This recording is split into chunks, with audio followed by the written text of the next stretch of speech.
Chapter 166. Yi Chen stayed at home for the next few days. Compared to the uproar in the outside world, he seemed rather calm. He asked Lin Tai to look for news from Beijing while spending time with his daughter at home. He had disappeared from the public sight for a few days, which made the outside world feel lost. At the Nine Dragons Bay Villa, I've finally broken through to peak stage spirit assembly. After a night of hard cultivation, joy flashed through Yi Chen's eyes as he sensed his cultivation base carefully. The peak of the spirit assembly state was only one step away from the foundation building state.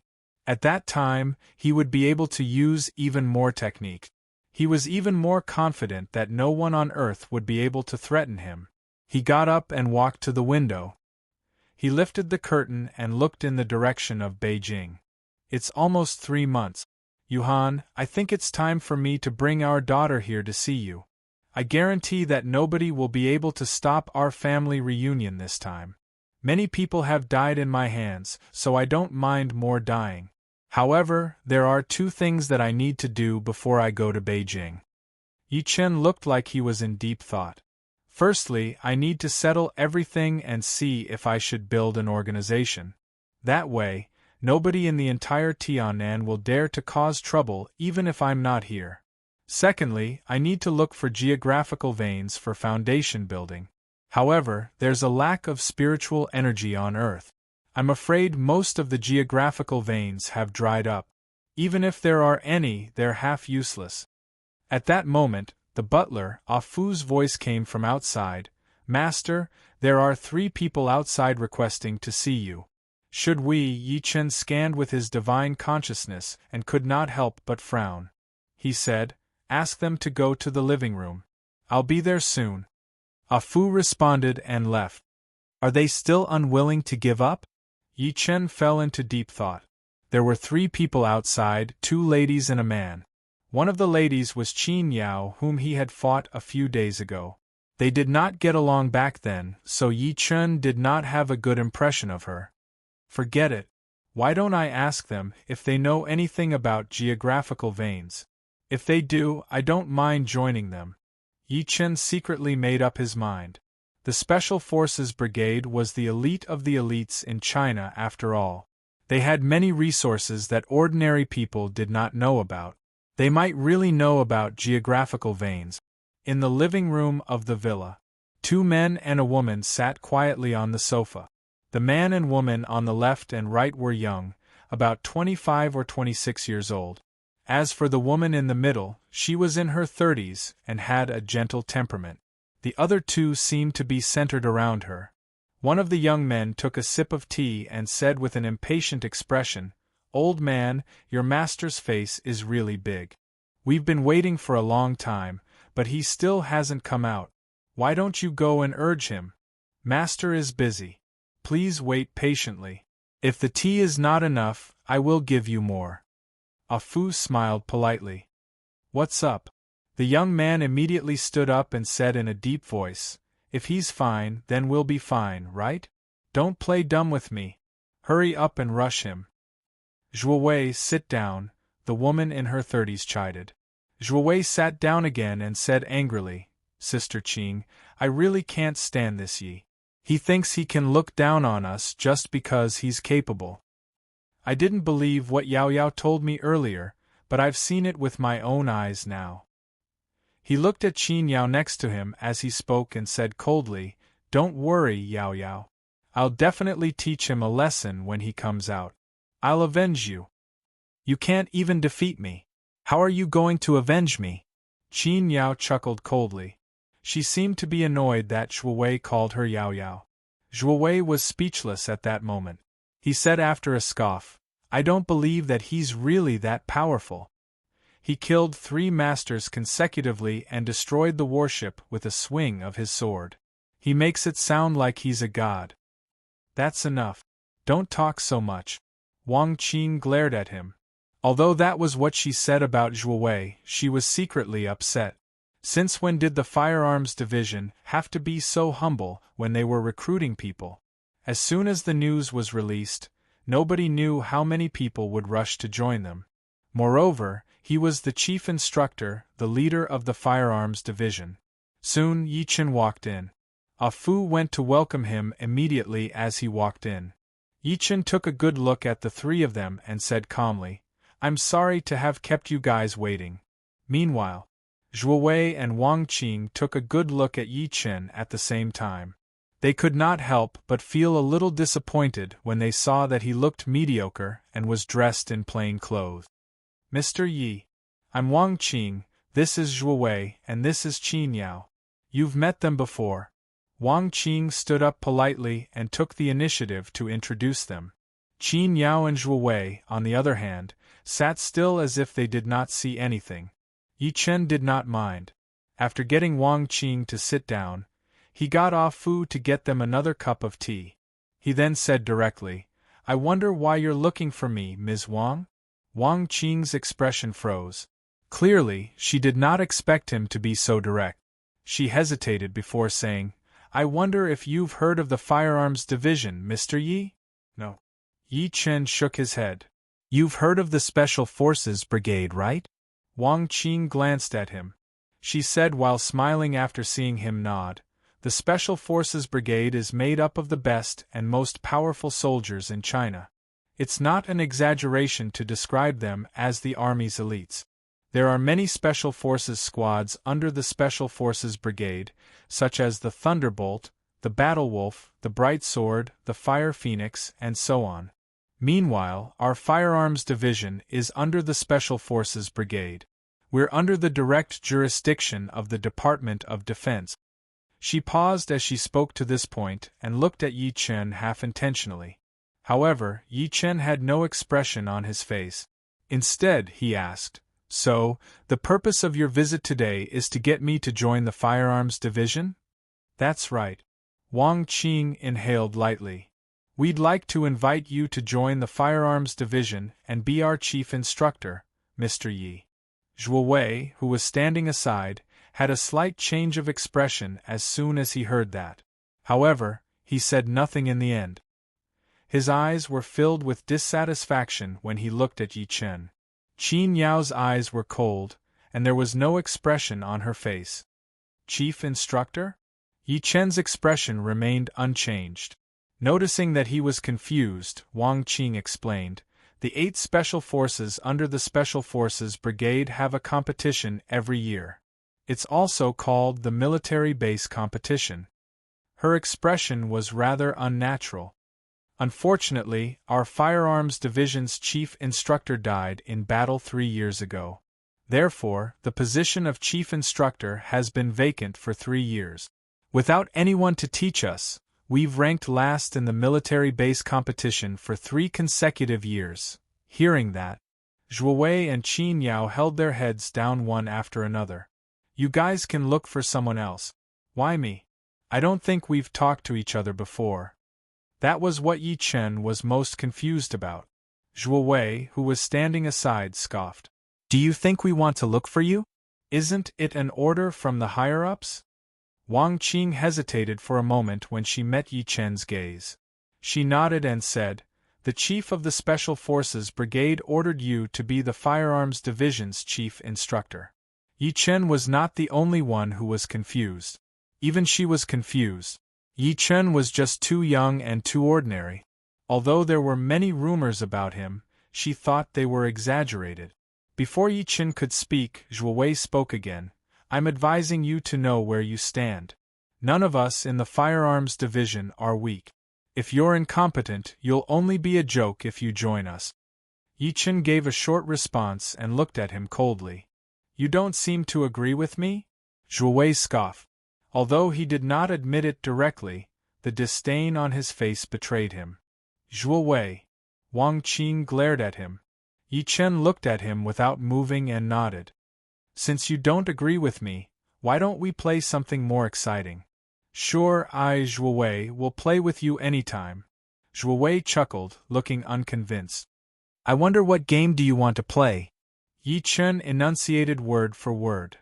"Russian roulette." Chapter 167. The few people in the house were shocked as soon as Yi Chen was done speaking. The people in the room were shocked, and their faces were filled with disbelief. They thought they had heard wrongly. The smile on Zhuo Wei's face froze and he looked extremely terrible. Are you crazy? Why are you playing this game? The so-called Russian roulette was actually a cruel gambling game. Different from poker and mahjong, the gambling tool was a revolver while the bet was one's fate. The way it was played was to put 1 or 6 bullets into the revolver's 6-bullet slots and spin the revolver at will. Both parties would point the revolver at their own heads and shoot. It was a battle of life and death. It was cruel as it tested one's luck and gut. Therefore, Zhuo Wei was shocked when he heard that. Even Wang Qing and Qin Yao, who were standing aside, were shocked. They looked at Yi Chen like they were looking at a lunatic. You don't dare to? Yi Chen said coldly. Zhuo Wei's face flushed.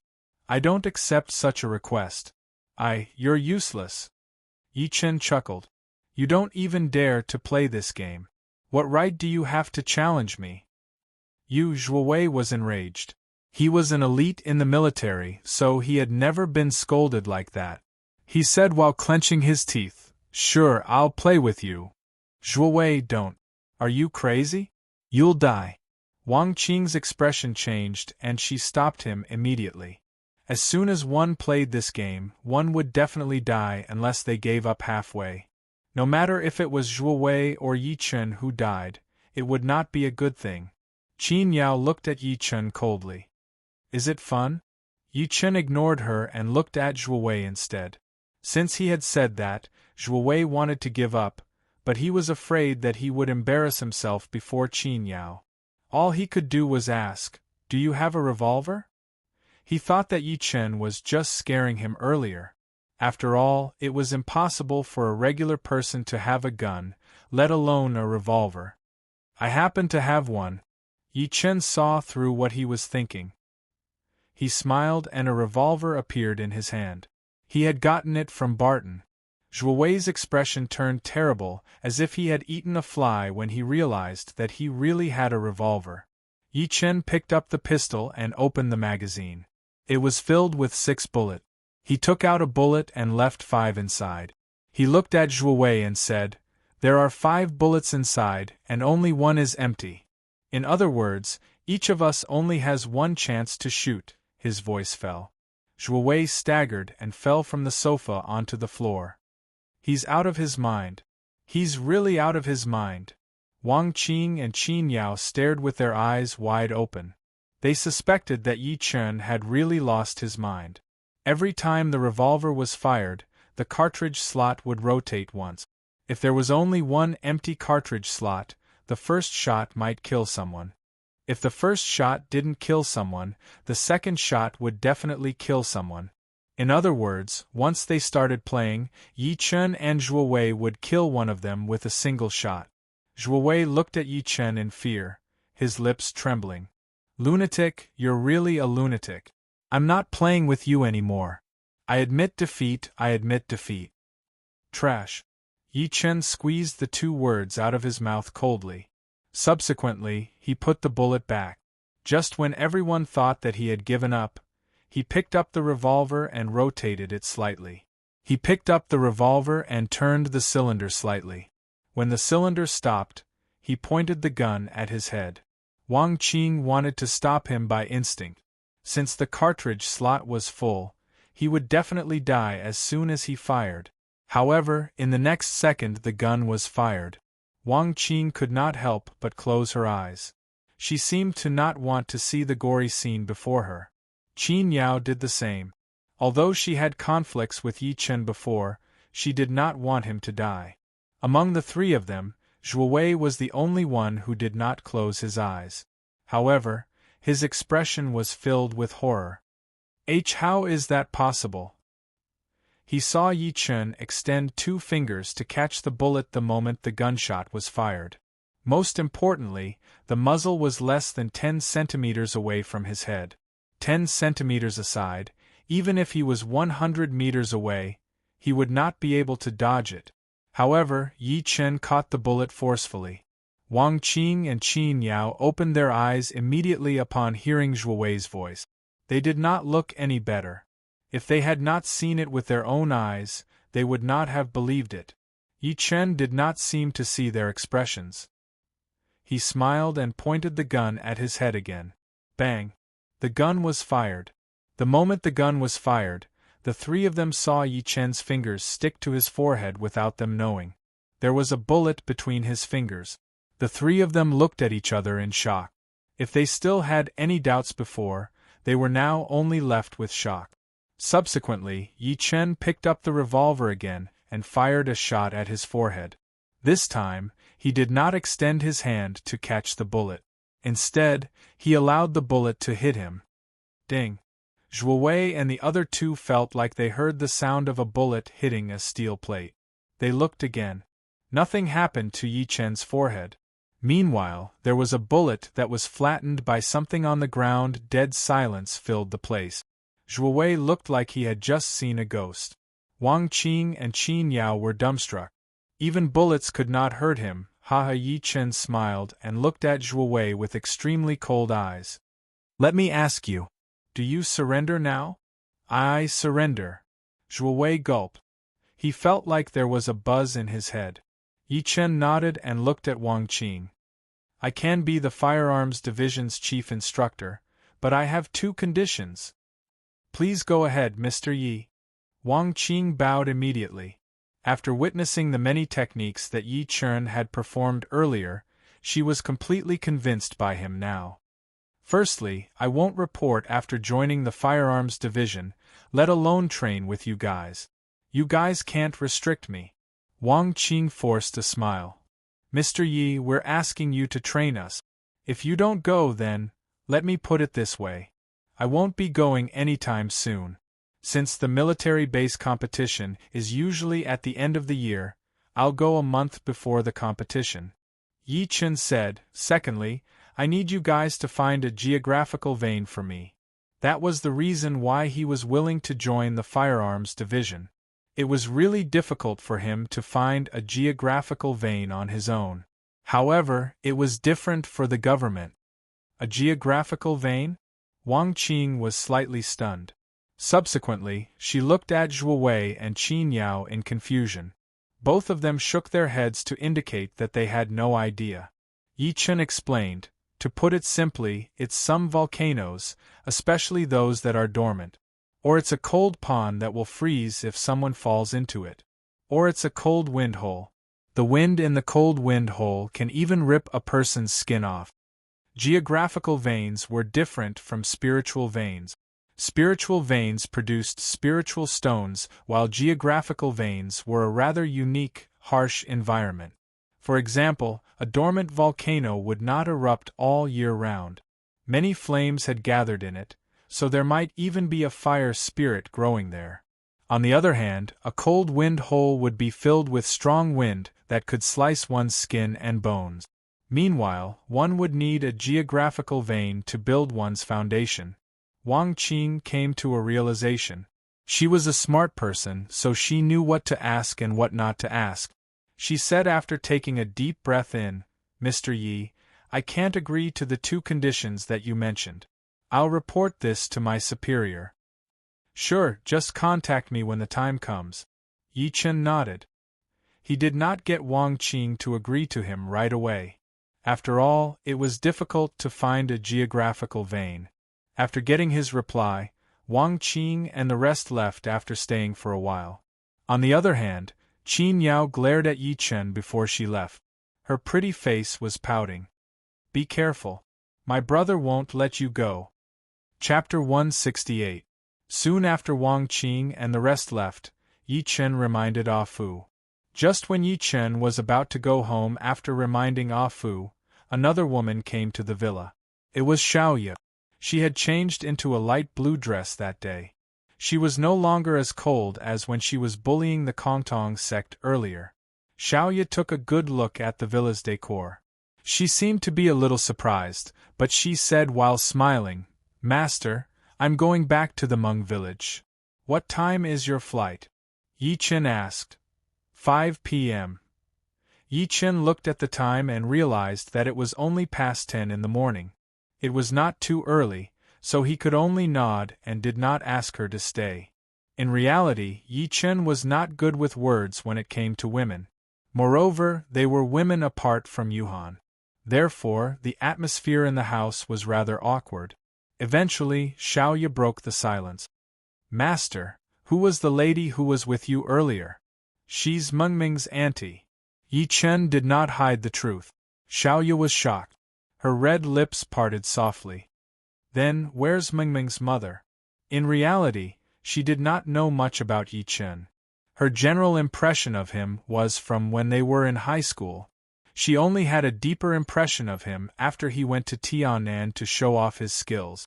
Before that, Xiaoya had no idea about Yi Chen's family at all, including his parents and Mengming's mother.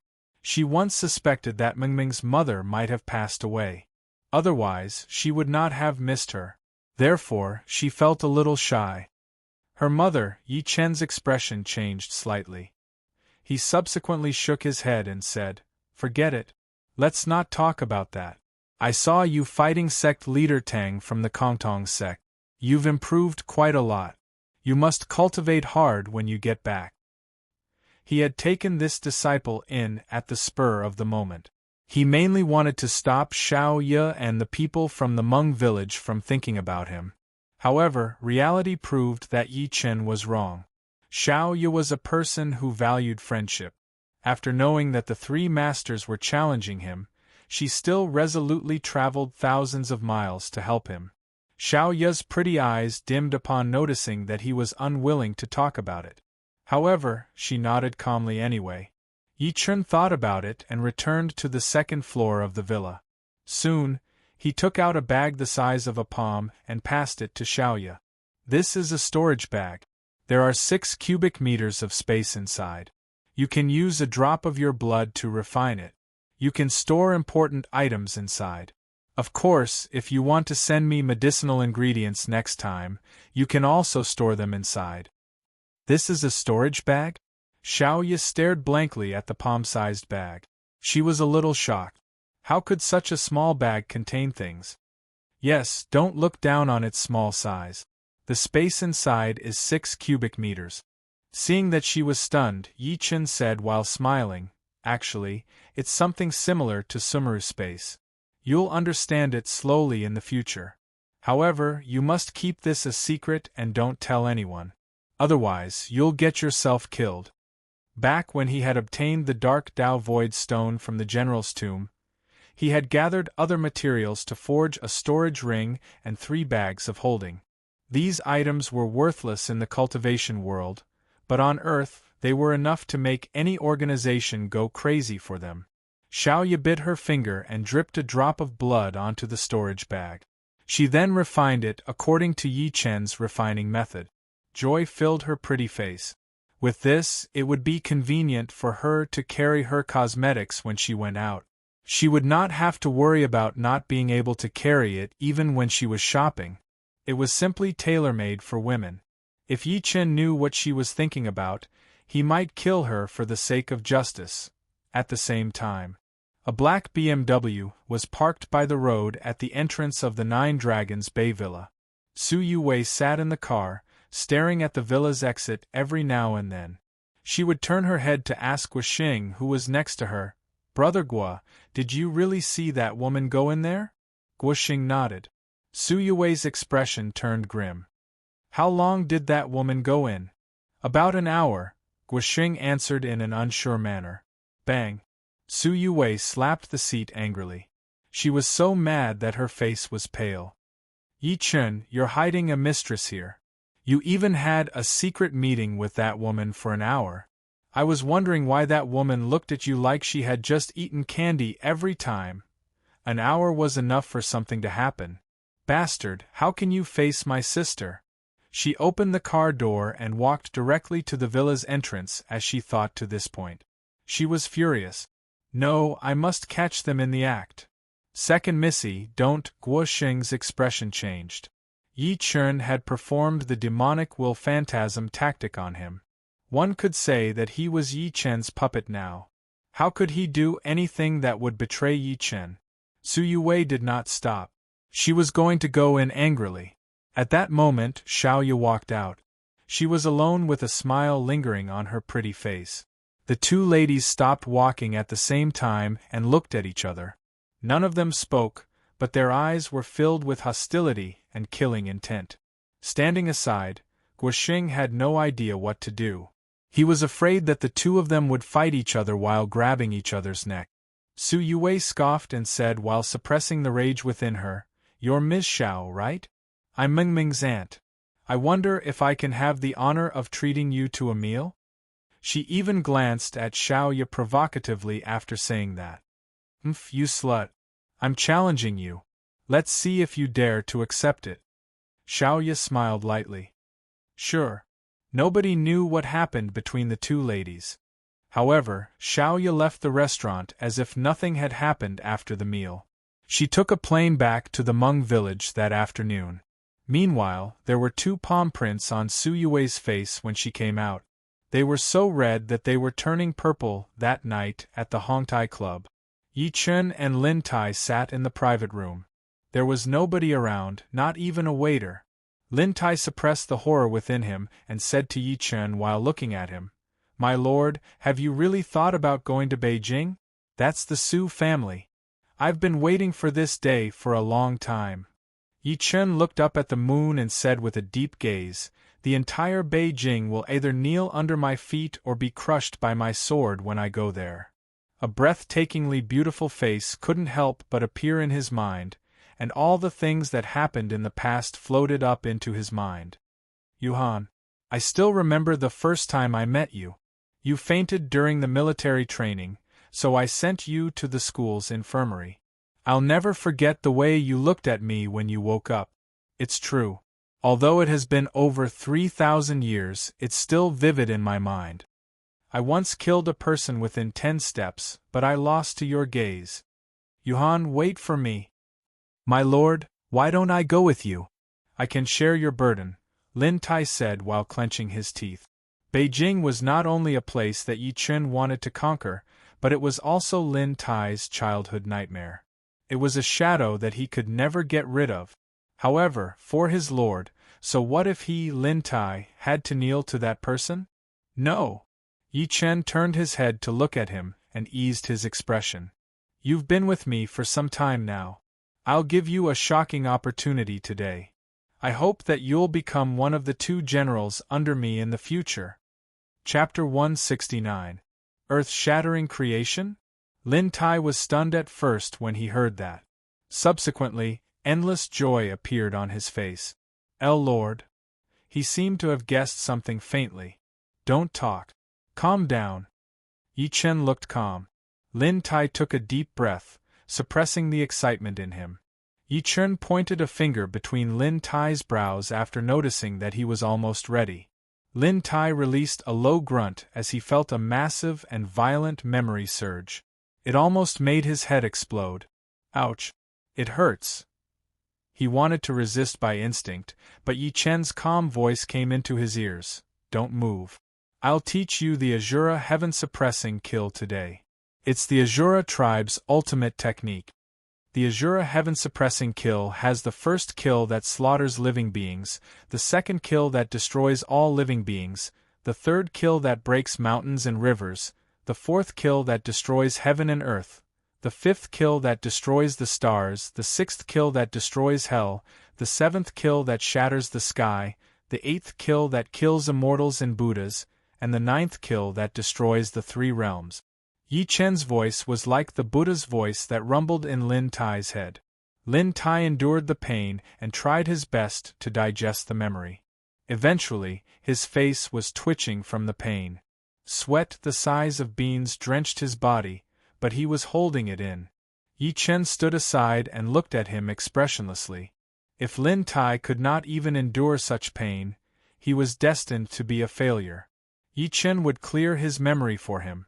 There was a tribe in the immortal world called the Azura tribe. They were also known as the Hercules, who were half human and half god. They were born with innate bodies and could lift cauldrons at the age of 3. The Azura tribe was born to fight, and they were brave and good at fighting. Unfortunately, Yi Chen had almost destroyed the Azura tribe, especially the Azura tribe's chief. Yi Chen had beheaded him on Mount Taihao with the Heavenly Emperor sword back then. His body turned into a mountain range that stood for 1,000 years. All in all, Lin Tai was suitable to cultivate the Azura tribe's cultivation method, no matter whether it was his physique or his personality. However, Yi Chen only gave him the first half, so he was not afraid that he would betray him in the future. He could suppress him with a flip of his palm. 2 hours later, Lin Tai finally finished digesting the memory in his head. Lin Tai finally digested the memories in his head. He opened his eyes all of a sudden, and his aura changed. He then knelt on one knee before Yi Chen. "Thank you for granting me this, my lord. I'll definitely follow you to the end of my life."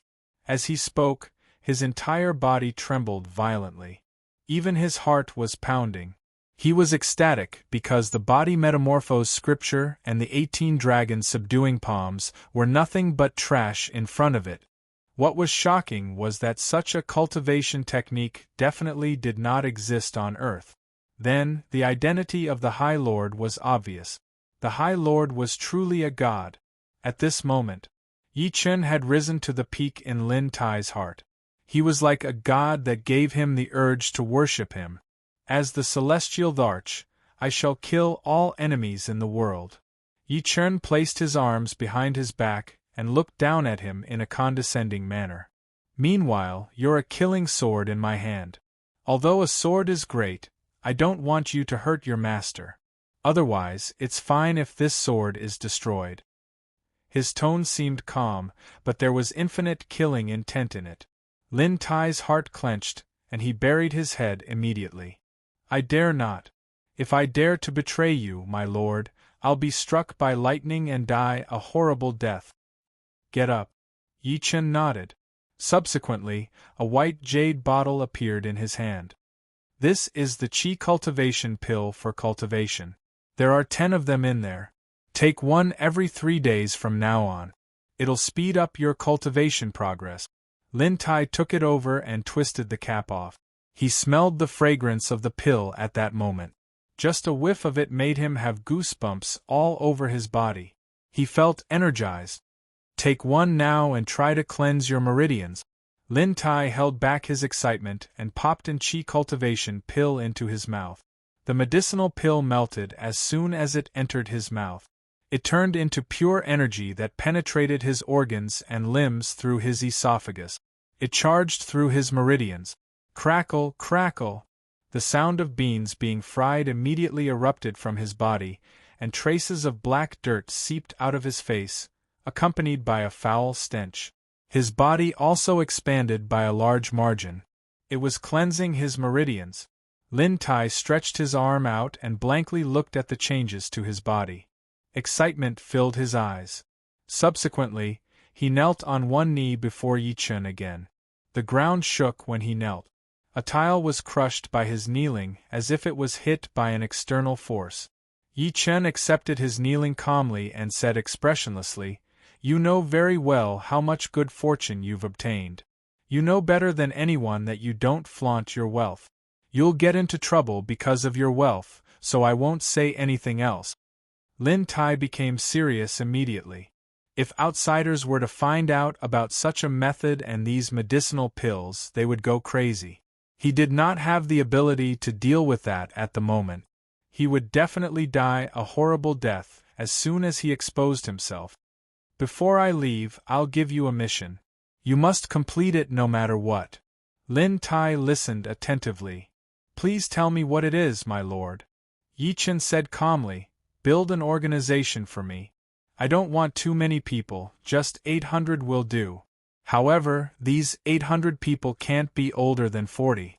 I don't want people from wealthy families. I want them to be loyal and decisive. I'll only give you 10 days. I'll definitely complete it." Lin Tai was shocked. He asked again after some hesitation, "My lord, what's the name of our organization?" "Star Pavilion." Yi Chen sat down with his deep eyes. "You'll be the deputy pavilion master of the Star Pavilion for now. Bring them to Beijing to look for me when you've gathered enough people." He said the name without thinking. Compared to the Murder Heaven Alliance, which was a name that could easily be seen as a cult, the Star Pavilion was better. Lin Tai nodded immediately. You know what to do with my parents. Yi Chen took a good look at him. He walked out of the Hongtai Club after seeing that most of them had left. On the streets of Lin City, Yi Chen's skin was crystal clear under the moonlight like frost. Meanwhile, his eyes looked like they had been through the ages. Yang Tian, your future is in your hands. If you can complete my test, you'll be the second most powerful general under me. If you can't, it's good to be an ordinary person. He turned around and left after saying that. 200 miles away, at the border of Jiangbei and northern Jiangsu, a middle-aged man with messy hair and a face full of stubble walked on the highway with a tattered sackcloth bag in his left hand and a wooden stick in his right hand. The passing drivers all looked at him. Perhaps because he walked too fast, the middle-aged man stumbled forward and fell flat on his face. The rag fell to the ground, and a large number of bottles and cans spilled out. They were all mineral water bottles and cans. The middle-aged man stood up without saying a word and put the bottles and cans back. He picked up the ragged cloth bag and continued to walk forward. After walking to an empty forest, the middle-aged man suddenly squatted on the ground and cried. He wiped his tears and said, "God damn old Yi, you've really screwed me over. 5 days, a whole 5 days. Do you know how I, Yang Tian, survived these 5 days? He did not have a single cent on him. If he wasn't sleeping in the forest, he would be sleeping under the bridge. He had not eaten a full meal. His beard had not been shaved for 5 days, and there was even a hole in his shoes. I'm AF * King B * starred too. I gave up my job as a general manager and a job with an annual salary of millions. I had to believe that B * starred old Yi. I started my journey to the north and lived by scavenging. Really, I feel disgusted looking at myself now. I want to go back. I miss my son. However, I know that Yi Chen and I will be in 2 different worlds if I go back. I can still be a general manager, and I can even be a CEO in the future. I don't have to scavenge anymore." Yang Tian sat on the ground and cried. He mumbled to himself like a lunatic, I, Yang Tian, will never scavenge even if I starve to death. Grunt. At that moment, his stomach growled. Yang Tian patted the ragged sackcloth bag next to him and leaned his head on it directly as if it was a treasure. His voice was so soft that it could not be heard. Forget it, let's go to sleep. I'll get to the county early tomorrow morning and sell this thing to a trash collector. I can add another egg. Chapter 170. At night. Yi Chen had been thinking about going to Beijing on his way back. The only thing that troubled him was how to convince his parents. After all, to his parents, the Su family was a wealthy family in Beijing. They were a giant, and it was difficult for an ordinary family like the Yi family to fight them. Meanwhile, Yi Chen's identity as a cultivator was too shocking, so he did not want his parents to find out too soon. He had to bring Meng Meng along. Yuhan had been separated from her daughter for 3 years. As the saying went, a mother and daughter were connected. Nothing was more important than letting Yuhan see her daughter at first glance. Yi Chen arrived home as he was thinking, but he still could not come up with a reason to convince his parents. Yi Chen was surprised to find out that his parents were still awake after entering the house.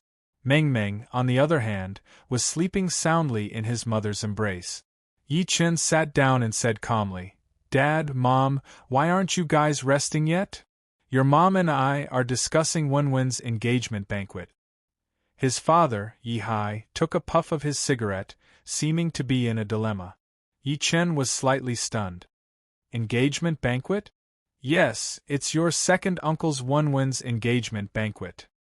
His mother took over the conversation and explained, Isn't your second uncle working in the development zone office at 9 Dragons Bay? I think he's the deputy director of the management committee. Coincidentally, his superior's son is pursuing Wenwen recently. Since your second aunt has been matchmaking, they got engaged within a few days. Now, they're getting engaged in 3 days. Yi Chen was shocked. Yi Wen is getting engaged? Yi Hai sighed and said, Your second aunt called us earlier. She invited us to attend the banquet, so your mother and I were discussing how many gifts we should give. Your second aunt has never welcomed us. She's calling us this time because she wants to brag to us, Wu Lan said, feeling rather indignant. Wu Lan said indignantly. Although she was not cultured, she could still distinguish the ways of the world. Yi Hai scolded her with a stern face, You're too narrow-minded. We should go regardless of whether Xiao Wei calls us or not. Moreover, Xiaoqin's second uncle and Wenwen called too. I'm afraid that you'll embarrass yourself when you go, Wu Lan scoffed. Seeing that his parents were about to argue, Yi Chen said in between tears and laughter, Dad, Mom, let's go. I'll pay for the gift. What's there to argue about? Okay, let's go together. Although our family is poor, we can't let outsiders talk behind our back. Yi Hai nodded. Although Yi Chen agreed, he secretly sighed. If that was the case, it would take at least 3 days for him to go to Beijing. Soon, Yi Chen's mother carried Mengmeng back to their room to sleep with a gloomy face. Yi Chen and his son were the only ones left in the living room. Yi Hai was watching the evening news on the television. However, Yi Chen was a little absent-minded. He was wondering if he should tell his parents that he was going to Beijing. At that moment, the evening news ended. Yi Hai turned on the TV and got up, intending to return to his room. The moment he turned around, Yi Chen suddenly said, Dad. Yi Hai turned around and looked at him with a confused expression. Yi Chen was instantly speechless. All right, sleep early. I know what you're going to say. I'll take care of the gift. Yi Hai waved and peeped into the room secretly. He lowered his voice and said, Your mom is the one who takes care of the money in our family. However, I've been hiding some money for the past 2 months. Don't tell your mom. Before he was done speaking, Wu Lan's suspicious voice came from the room. What money? Yi Hai jolted and returned to the room with a smile on his face. Yi Chen seemed to have heard something faintly. Cough, cough, cough. I'll tell you that I've never hidden money. Yi Chen was speechless. At the same time, he felt a huge sense of relief. Forget it if you don't want to tell me. I can't tell Yi Hai that your son went to the cultivation world during the 5 years that I disappeared. I cultivated for 3,000 years and became a heavenly emperor. Then, I came back out of nowhere. Not only is your son a cultivator, but he's also the mad Southern Yi who's famous in China. He kills a person every 10 steps and is the Tianan #1. All the wealthy families in the entire Tianan have to look up to your son. Your son is an invisible tycoon with a net worth of over 10 billion yuan. Yi Hai would not faint from shock if he were to tell the truth. Instead, he would slap him. I'm only 55 years old this year. I haven't reached the stage of Alzheimer's. He returned to the room as he thought to himself. In the second half of the night, a black puppy rolled its eyes and climbed out of the window. It ran to a clubhouse near the district. Damn you, Xiaoyezi. You went to the Hmong village and brought a snake back. Let's call it second brother for now. Although second brother is young, his temper is worse than mine. He's just a little dumb. I tricked him the day before yesterday, and he really stuck his tongue out to lick the socket of the electric board. Second brother, you're still too young to compete with me for my favor. I can kill you with just a little trick. The patriarch was chuckling as he walked. No, I have to work hard to cultivate. I can't let my second brother replace me. Otherwise, I might really become a pot of delicious dog meat. The next morning, Su Yuwei came when Yi Chen was cooking in the kitchen while his parents went to work. The first thing that the lady said was, I'm going home. Yi Chen responded indifferently and proceeded to pick up the spatula to stir-fry the beef. His attitude made Su Yuwei mad. I said I'm going home. Aren't you going to say anything? Yi Chen remained unmoved. You bastard! Su Yuwei stomped her feet in anger. She said while clenching her teeth, Let me ask you. Did you become so powerful because you disappeared for 5 years? She had mixed feelings about Yi Chen. She thought he was just a piece of trash, but he turned out to be mad Southern Yi who killed masters like dogs. That aside, most importantly, his female disciple had become extremely powerful too. Su Yuwei would never forget that when she invited Xiao Ye to dinner at the hotel, she took the opportunity to make things difficult for Guo Sheng to fight Xiao Ye. In the end, Xiao Ye defeated Guo Sheng completely. Meanwhile, Su Yuwei was slapped twice by Xiao Ye in public. Her face was swollen for 2 days. Seeing that Yi Chen was silent, Su Yuwei said while suppressing her rage, "Don't you want to save my sister?" Yi Chen turned around and looked at her with a rather sharp gaze. "I'll give you 5 minutes. Scram after you're done." Su Yuwei was shocked by his gaze. She said while stammering, "Why our family has underestimated you. Your ability is enough for our family to take you seriously. What I mean is that you should come to the Su residence with me. I'll talk to my second brother. He should agree to you being with my sister." Scram. Su Yuwei looked at him blankly. "Yi Chen, why you really want to be my family's enemy? You'll only harm yourself if you do that. You can't imagine how powerful my second brother is. So what if I'm your family's enemy?" Yi Chen suddenly smiled. "Since when do I, Yi Chen, need your family to take me seriously? Our current situation is all thanks to your Su family. What I want is to make your Su family despair, fear, and tremble." "Are you going to destroy my family?" Su Yuwei's voice was extremely sharp as disbelief filled her face. Scram. "I'll kill you right now if you say another word." Chapter 171. In the morning 3 days later, at Dongda Hotel. It was a 5-star hotel in Lin City that was only second to the auspicious manor. However, the entire hotel was booked today. There were 3 floors inside and 3 floors outside. It was crowded and it was bustling. There were all sorts of festive decorations at the entrance of the hotel. Countless well-trained hostesses stood at the entrance, welcoming the guests one after another with a warm smile. Today was Yi Wen's engagement day. Yi Ming and Yang Hui, who were in formal attire, stood at the entrance and greeted the guests who passed by passionately. In the hotel, Yi Wen wore a white gown and a white silk glove while holding a young man gently with her right hand. The young man wore a branded suit and had rather handsome features. He could not stop smiling at the guests around him as he held Yi Wen. Compared to his smile, Yi Wen seemed much colder. Her beautiful eyes would look out of the hotel every now and then. She could not help but feel a little disappointed when she realized that the person she was waiting for was not among the guests. The young man could not help but ask softly upon noticing her odd behavior, "What are you looking at?" "Nothing." Yi Wen shook her head and secretly sighed. It seemed like her cousin would not be coming today. The young man observed the crowd and said while frowning, "Your cousin's family isn't here yet? Perhaps they have something to do," Yi Wen said while smiling. "Something?" The young man's expression could not help but turn grim. He was the son of the management committee's director after all. He also ran a real estate company, so he was considered a celebrity in the entire Lin City.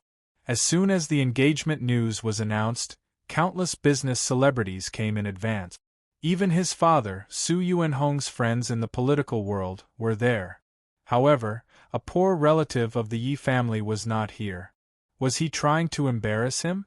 Su Zhong scoffed and walked to his father, Su Yuanhong's table to toast him, leaving Yi Wen behind. At the hotel entrance, seeing that almost all the guests had arrived, Yang Hui looked at the time and looked at Yi Ming rather coldly. "Look at that brother of yours. It's already so late and he's still not here. Does he really think that his family is some big shot? Playing the game of being the last to appear. He must have something to do." Yi Ming shook his head helplessly and took out his phone. "Should I call him and ask?" A faint chuckle came. "There's no need to fight. Second uncle, we're here." Yang Hui and Yi Ming lifted their heads to look.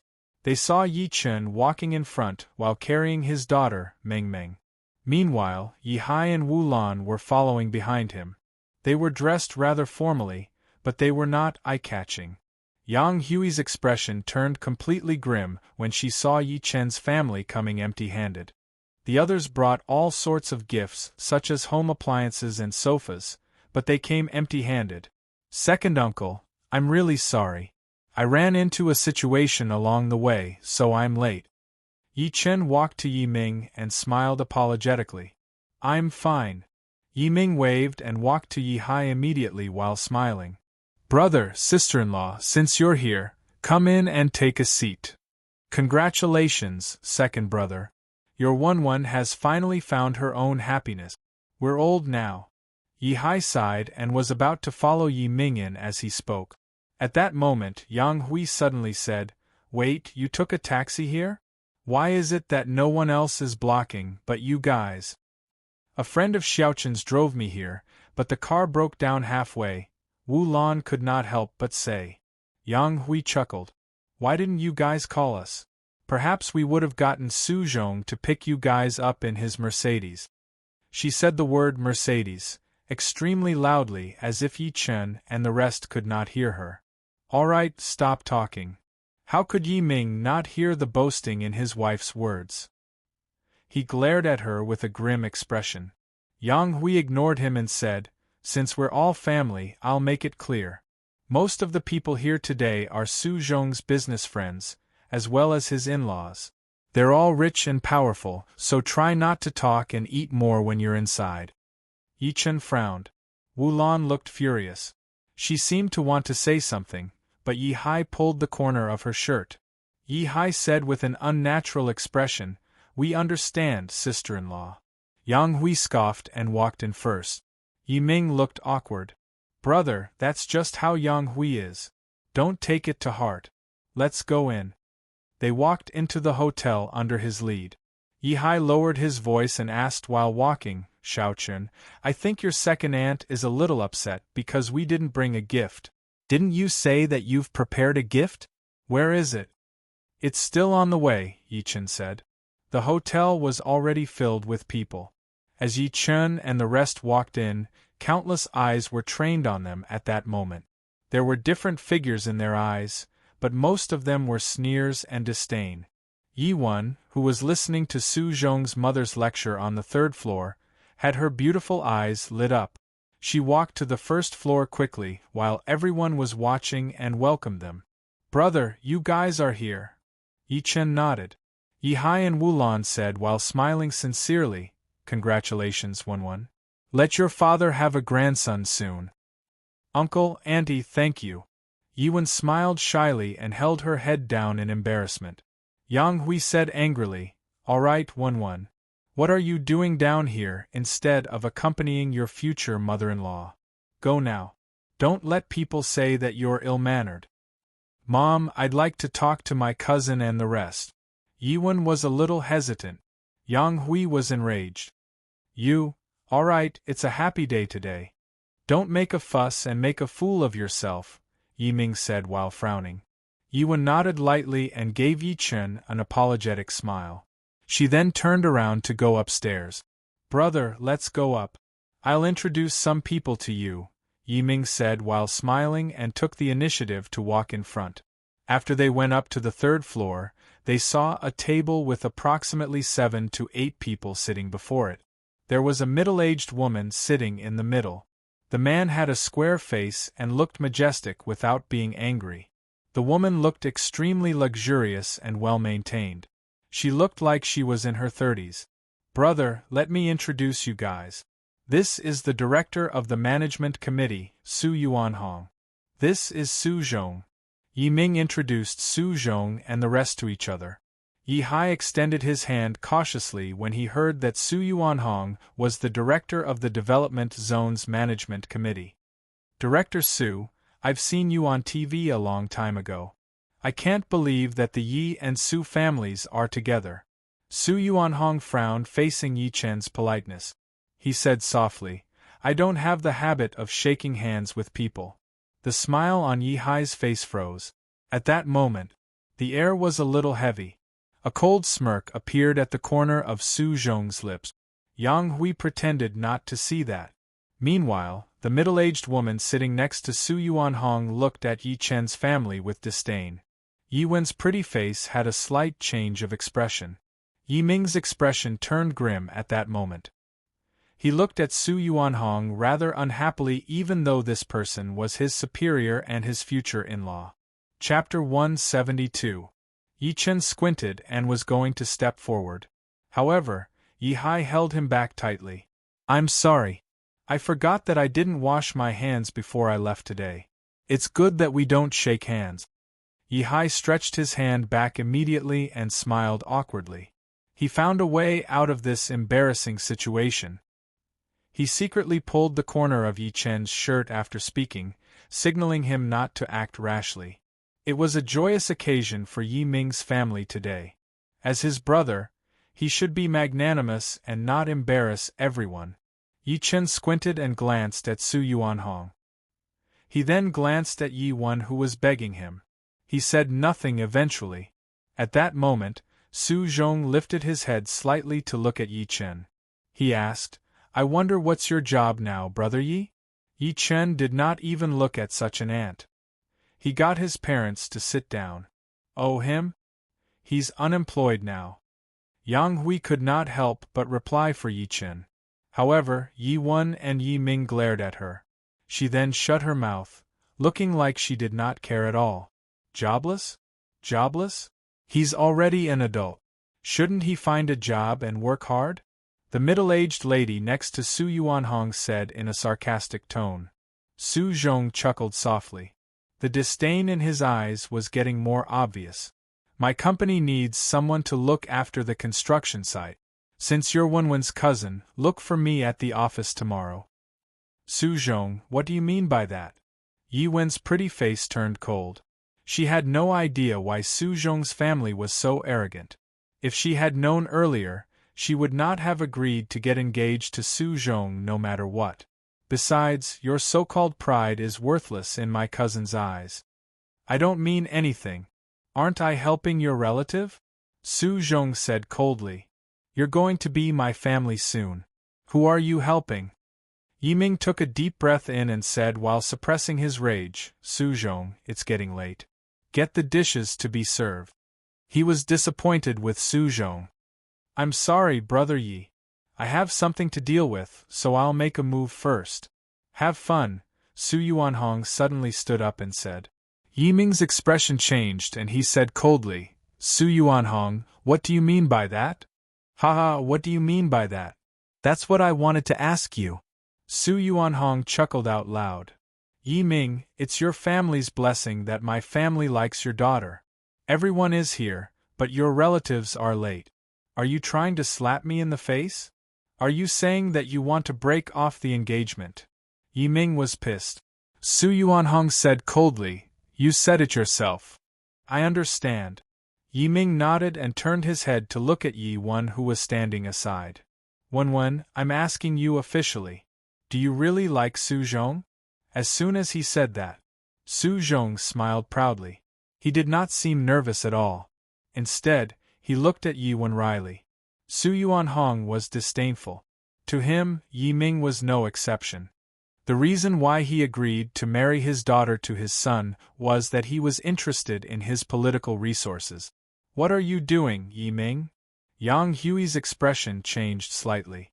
She seemed to have noticed Yi Ming's intention. "Shut up!" Yi Ming suddenly shouted at her. "Why are you interrupting when the men are talking?" "Yi Ming, why you?" Yang Hui's eyes were wide open as she looked at him in disbelief. She seemed to have never thought that her husband would be so domineering all of a sudden. Yi Ming took a deep breath in and mocked, "I've tolerated you for 25 years since you married me. No matter how stingy, mean, or petty you are, I won't hold it against you." He paused as he spoke to this point and pointed at Yi Hai next to him. "But Yi Hai is my brother. We share the same mother. My parents died early. If my brother didn't take care of me when I was young, I, Yi Ming, would have died a long time ago. When I was 5 years old, I had a high fever. It was my older brother who carried me for more than 50 kilometers to the town to see a doctor. He walked from dawn to dusk. My older brother struggled to carry me to the entrance of the hospital before he fainted. At that time, my older brother was only 8 years old. That's why I survived. My parents aren't around.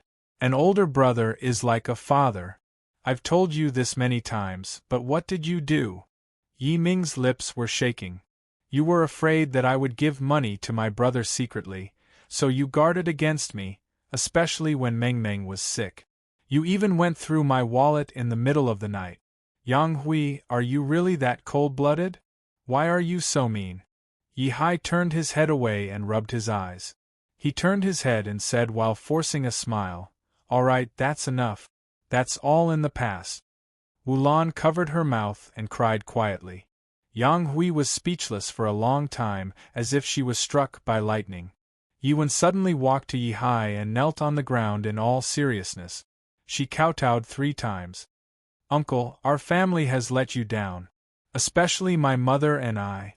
I'm here to apologize to you." She had no idea about all that.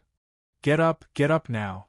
Yi Hai stretched his arm out to help her up immediately. He said while sobbing, "Your father is right. We're brothers by blood. Since we're family, there's no need to be so polite."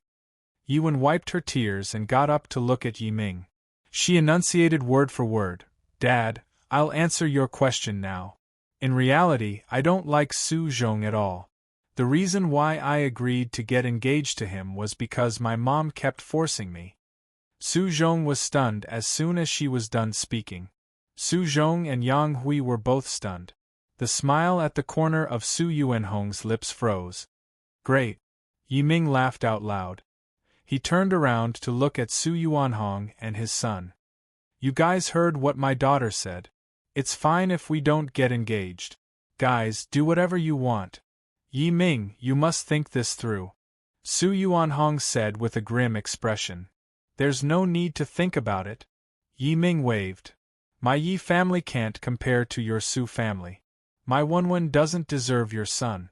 All right, since you're going to fall out with me, I'm not afraid to say something harsh. This is the end of your career as the deputy director of the management committee. Let's go." Su Yuanhong flung his sleeve and was about to leave. "Wait." A cold voice came. Yi Chen got up slowly and walked to Su Yuanhong. He looked at him extremely coldly. "Did I allow you guys to leave? What? Are you going to bite us? You piece of trash." Su Zhong laughed out of rage. Su Yuanhong was laughing out of anger too. "Young man, I admire your courage, but do you know who you've offended?" "Oh? I'd like to hear about it."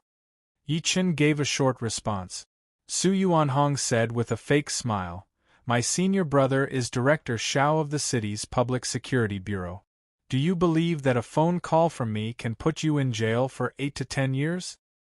Then, do you know who you've offended?" Yi Chen picked up a banana from the ground and gave it to his daughter, who was in his embrace after peeling it. "Shao Chen, ask them to leave." Yi Ming's expression changed. At that moment, a voice came from the first floor. "Director Shao of the city's Public Security Bureau is here." Everyone was shocked. What was happening? Even such a tough boss was here? Su Yuanhong was stunned at first, then he was over the moon.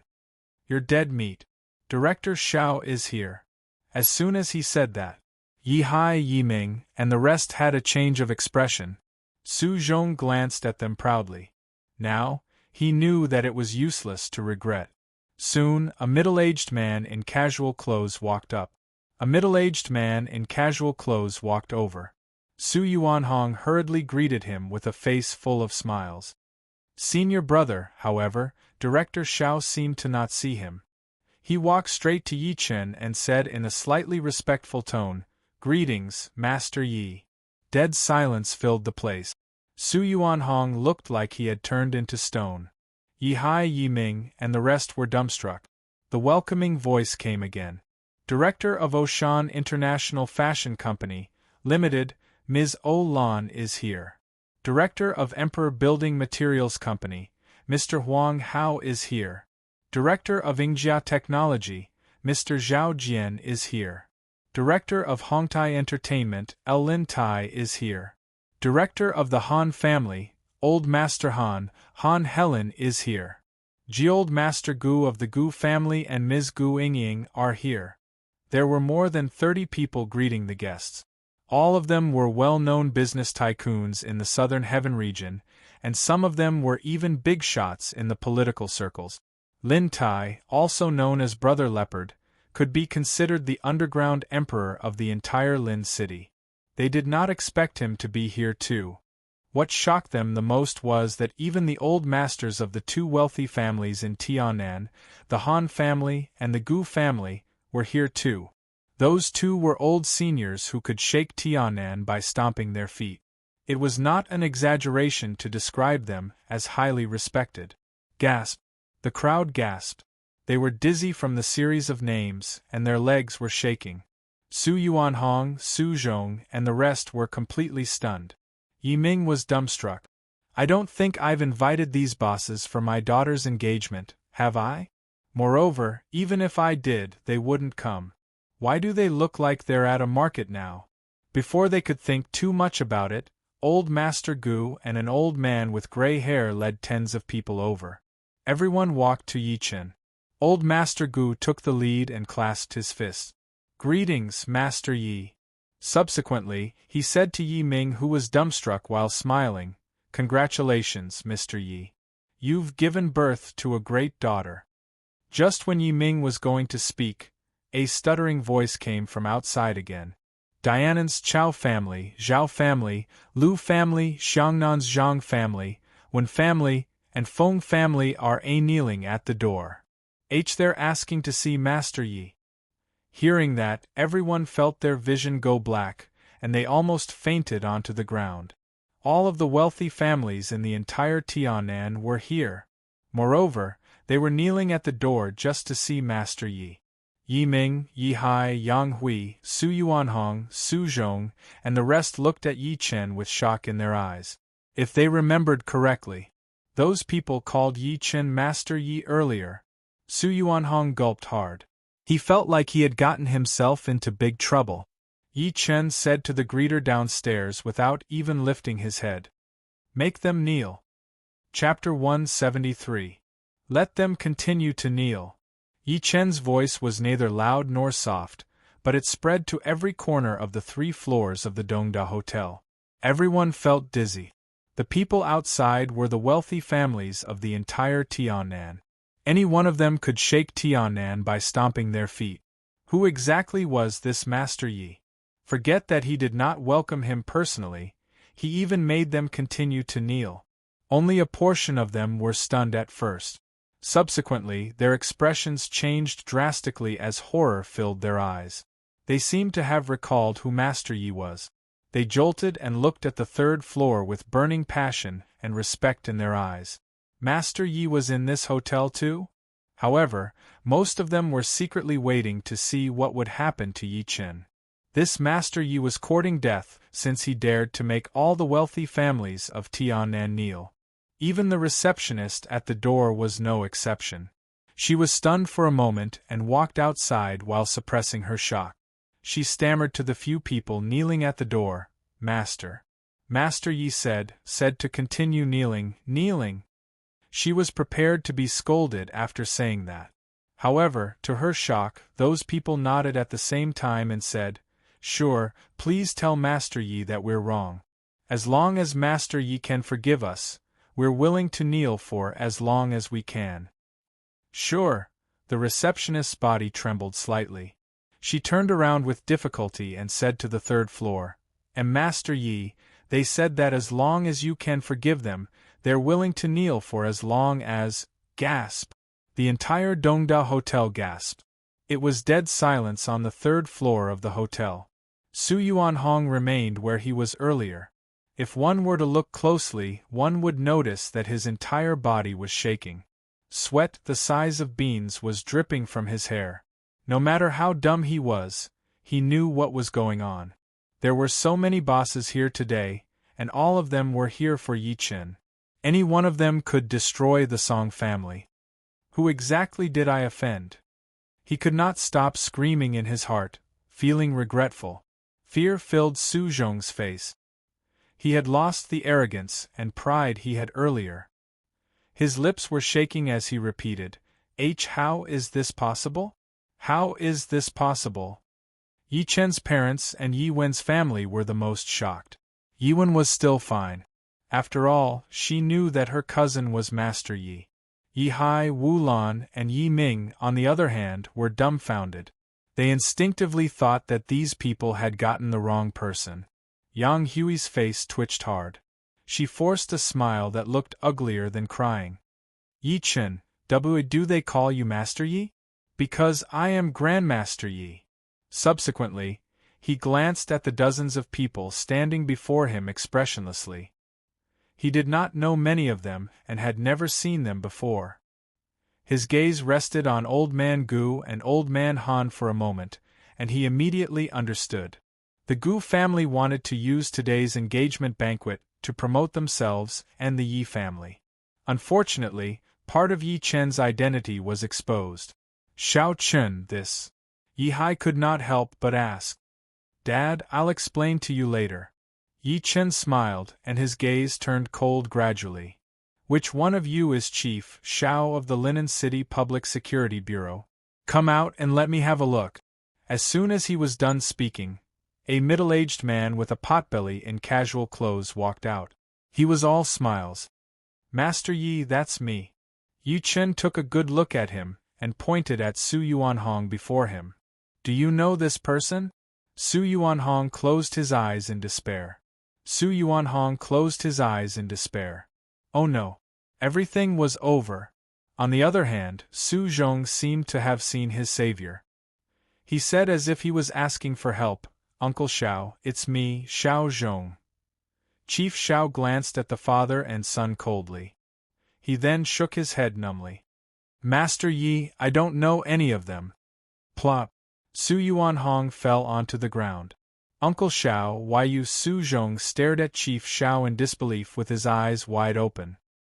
He could not believe that Uncle Xiao, who treated him like his godson, would be so cold now. You really don't know him? Yi Chen looked at Chief Xiao suspiciously and said while smiling, Director Su just said that he's someone I can't afford to offend. He even said that you're his backer. As long as he calls you, you'll arrest me and put me in jail for 8 to 10 years. Grandmaster Yi, I really don't know this person. I think he often uses my reputation to intimidate others. Chief Zhao's heart sank. Then, he said with a straight face, Don't worry. Given that the father and son's behavior has damaged the image of the public servants of the country, I will definitely pursue this matter to the end. I will not let any black sheep off. Hearing this, Su Yuanhong's scalp tingled. He knew that his family's fate had been thrown into the abyss. He knelt before Yi Chen immediately in fear and kowtowed like he was pounding garlic. Grandmaster Yi, it was me who looked down on you. I had eyes but failed to recognize Mount Tai and offended you. I apologize to you here. Please let us go. We're willing to continue our engagement with Yi Ming. Su Zhong looked at Yi Chen in resentment and said, Dad, get up now. Don't beg him. Beast, shut up. Su Yuanhong turned his head and glared at him ferociously. Idiot, don't you know what's going on? This person before us is the king of Tiannan. As soon as we offend him, even if we're clean, we'll be slandered. Yi Ming and Yang Hui watched that with a complicated expression. The director of the management committee was kneeling before his nephew and begging for mercy. Especially Yang Hui. The reason why she wanted to matchmake her daughter with Su Zhong was that she liked the Su family's background. She thought that they were wealthy. However, she only found out now. Her useless nephew, Yi Chen, was the real wealthy. All wealthy families had to look up to him. Bada! Yi Chen lit a cigarette slowly and lifted his left leg to step on the table. He said expressionlessly, My shoes seem to be a little dirty. I'll wipe them for you. How could Su Yuanhong not understand what he meant? He knelt a few steps forward immediately and wiped Yi Chen's Playboy casual shoes that he bought for over 100 yuan with the sleeve of his branded suit. His movements were practiced and experienced. He would lift his head to smile at Yi Chen from time to time. One look and one could tell that he had been practicing. Su Zhong watched everything with his eyes wide open. The father that he was so proud of, the father that could do whatever he wanted, was wiping shoes for the useless man in his eyes like a shoe shine on the street. Yi Chen flicked a pile of cigarette ash onto his face. His voice was extremely cold. I meant for you to lick them. Chapter 174. I mean, you can lick it. As soon as Yi Chen said that, Su Yuanhong's face went stiff, and a look of rage and humiliation flashed across his face. However, he didn't dare to do anything. Yi, don't cross the line. Su Zhong walked over immediately and grabbed Su Yuanhong. He glared at Yi Chen hatefully. Pa! Yi Chen slapped him onto the ground. He lifted his foot and stepped on his face, deforming it. He looked down at him in a condescending manner. The reason why I'm ignoring you is that I can't be bothered to talk to you. Do you really think you're somebody? Su Zhong panted heavily while his eyes were bloodshot. He wanted to struggle, but Yi Chen stomped on him tightly. He had never been treated like this before. Yi Chen said coldly, Your pride is nothing in my eyes. My Yi family doesn't need any wealthy families because I, Yi Chen, am one. Because I, Yi Chen, am rich.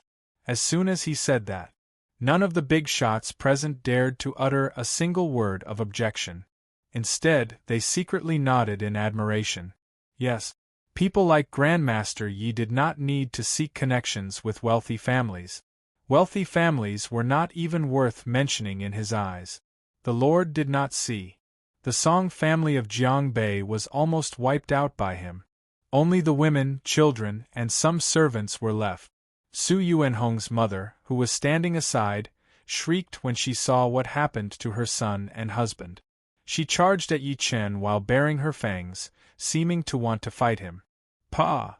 A heavy slap landed on her face, causing her to fall to the ground and powder to fall all over the floor.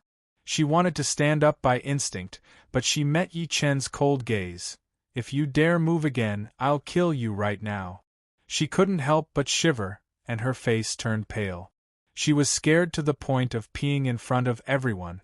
Su Yuanhong's heart ached, and it was too late for regrets as he said, Grandmaster Yi, please don't attack anymore.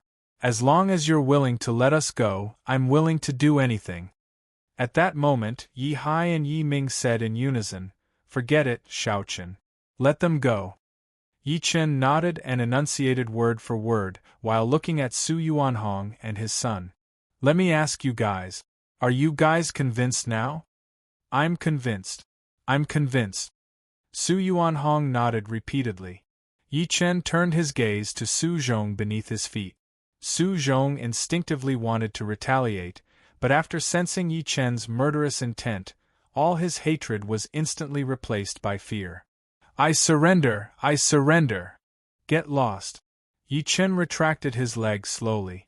Su Yuanhong's family of three held onto each other and ran faster than rabbits under everyone's complicated gaze. They seemed to be afraid that Yi Chen would change his mind. Yi Chen then turned around to look at Yi Ming next to him. He smiled apologetically. I'm sorry, second uncle. I ruined a great engagement party. It's not your fault. I was blind earlier. I didn't expect the Su family to be that kind of people. Yi Ming sighed. He had always been against this engagement banquet, but his wife, Yang Hui, had always taken the lead. However, it was good that something like this had happened today. It could be said that he had seen the true colors of the Su father and son, so that his daughter would not have to suffer when she married into the Su family in the future. Yang Hui was still standing at the side in a daze. It was obvious that she had not recovered from the previous scene. Yi Hai took a deep look at his son. At this moment, he felt that he couldn't understand what was going on. He opened his mouth to ask something, but because there were so many people present, he couldn't bring himself to ask. Brother, I'm sorry. It could be said that today's farce was purely caused by the Su family. It's fine as long as you don't blame me. Yi Chen smiled calmly and subsequently looked at the 30-odd people before him. Old Master Gu stood before the crowd and clasped his fist. He looked guilty. Master Yi, it's my family's fault for what happened earlier. I hope you, Old Master Gu, there's no need to say anything. Please preserve the last shred of dignity for us. Yi Chen interrupted him directly. What he needed were friends and allies, not fence-sitters and fair-weather friends. When you're rich and powerful, you're surrounded by a group of people who love you from the bottom of their hearts. When you're in trouble, these people scatter like birds and beasts, afraid of being implicated. Old Master Gu forced a smile upon hearing that. Gu Yingying, who was standing aside, had a slight change of expression on her pretty face. She seemed to want to say something, but she was stopped by the old master's stare. The grandfather and granddaughter clasped their fists at Yi Chen and turned around to leave. Gu Yingying could not help but ask when they walked out of Dongda Hotel, "Grandpa, our family is different from them. At least we didn't betray Master Yi." "But why, silly girl?" Old Master Gu shook his head helplessly. "This world isn't as simple as right and wrong, black and white. No matter what, our family has wronged Master Yi. Forget it, let's go back, then, aren't we getting further away from Master Yi?" Gu Yingying turned her head and looked at the hotel's direction reluctantly. The old master glanced at the few people kneeling at the hotel entrance and sighed softly. "One's always afraid of making the wrong choice in life, and you'll have to pay the price for making the wrong choice." After old Master Gu left, Yi Chen looked at the remaining people before him. His expression softened as he chuckled softly. "Thank you for coming today. I understand what you guys mean. Let's continue like before. As long as you guys don't offend me, we'll all be fine." We wouldn't dare. The 20 to 30 people present shook their heads at the same time. They smiled apologetically, and there was no sign of them blushing when their thoughts were exposed. Yi Chen's battle record had truly shocked them. He killed masters and destroyed wealthy families for no reason. If they did not come to build a relationship with him personally, it would be too late to regret if something really happened in the future. Yi Ming said rather cautiously, "It's rare for all of you to come. Why don't you leave after dinner?" "There's no need for that. We have something to do." The people declined and took out a bank card each and placed it on the table. There was even a password on the card. They then left one after another. "Xiaochen, what do they mean by this?" Yi Ming looked confused as he looked at the tens of bank cards that appeared on the table all of a sudden. Yi Chen said while smiling, "Second uncle, this is their gift money to your family. Take it. Otherwise, they won't be able to eat or sleep well." "Listen to what you're saying. They're giving me money, but I don't want it. Are you saying that they won't be able to eat or sleep well?" Yi Ming was in between tears and laughter. He felt like he was dreaming. Yi Chen smiled and said nothing. He thought to himself, "That's true. These people know that I, Yi Chen, am not interested in that bit of money. They don't have the capital to suck up to me, so they're targeting your family. It's considered sucking up to me indirectly." Yi Hai looked at the bank cards on the table, feeling rather envious. Subsequently he asked, "Xiaochen, what about those people kneeling outside?" Yi Chen's expression turned rather grim as he said to the hostess downstairs, "Get them to come in." Soon, the crowd was shocked. As everyone watched in shock, they saw 6 old men in traditional attire walk quickly to the 3rd floor of the hotel. As soon as they arrived, they knelt before Yi Chen at the same time. They were very humble. Yi Hai, Yi Ming, and the rest were dumbstruck again. Yi Chen stood with his arms behind his back and looked at them expressionlessly. "Leave 1 billion each and I won't pursue what happened in the past." 1 billion. And it was 1 billion per person. As soon as he finished speaking, Yi Hai's body trembled, and he was so shocked that he almost cried out. The 6 of them had a slight change in expression. Among them, Xiangnan's Zhang family head gritted his teeth and said, "My Zhang family has no objections. But I'll have to go back and gather the money." With him taking the lead, the others hurriedly followed suit. We have no objections either. All right, we're even now. Yi Chen nodded and said coldly, but before I leave, I have something to tell you guys. All of my family members were there, and you guys know them. If anything happens to them, I'll blame it on you guys. His words seemed calm, but it caused the temperature in the room to suddenly drop by several tens of degrees. Chapter 175. That night, inside the Nine Dragons Bay Villa, Yi Chen sat on the couch helplessly. He was surrounded by his parents' and second uncle's family, as if they were interrogating a criminal. Yi Chen's father, Yi Hai, took a few cautious glances at the luxurious decorations in the villa. After the engagement party ended, Yi Chen brought them here. The shock in Yi Hai and Wu Lan's hearts lingered when they found out that the villa that was worth over 50 million belonged to Yi Chen. This was a villa. They had never thought about it in their lives.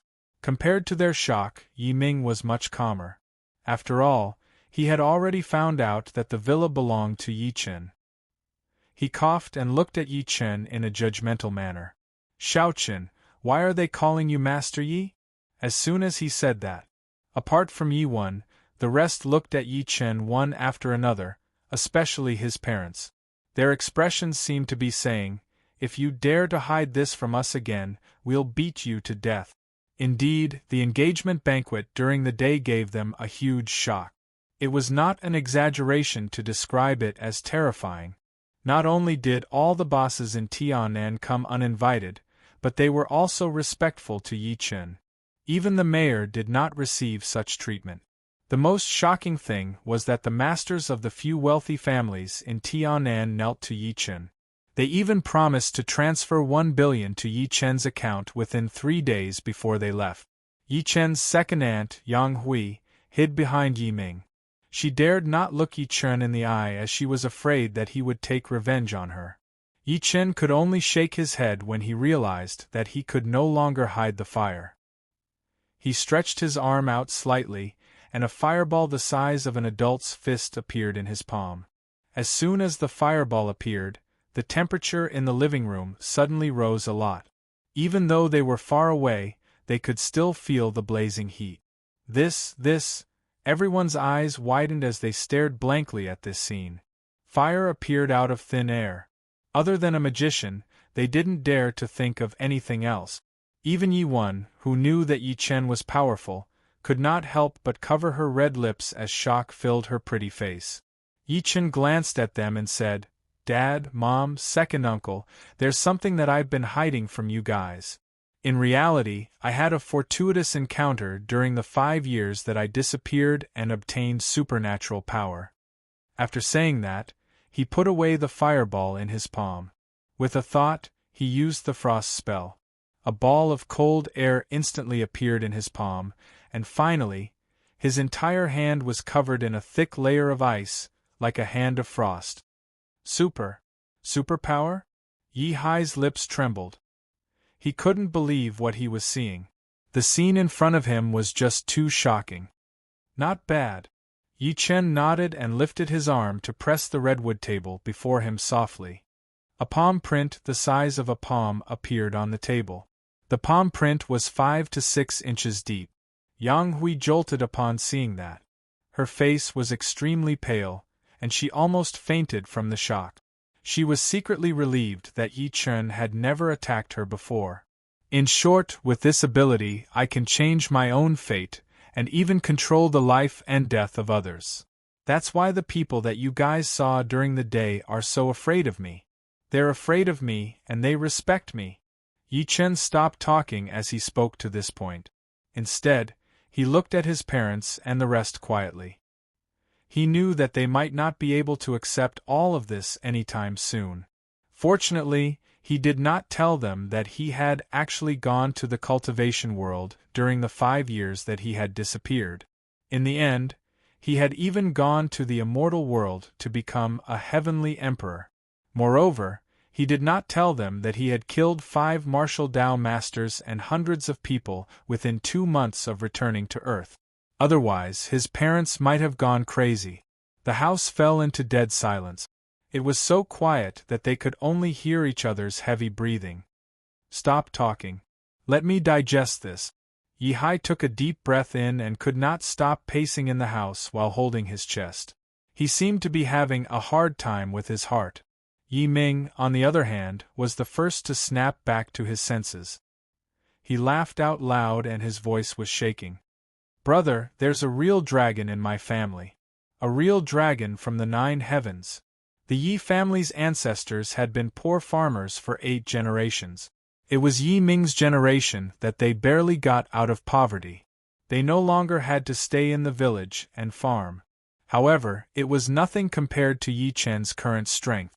He was nowhere to be seen. During the day, all the bosses in the entire Tianan came to worship Yi Chen. His nephew had become the Master Yi that they looked up to. Was he not a real dragon from the 9 heavens? No matter what you've become, you're still my son. I'll still beat you up if you don't listen to me.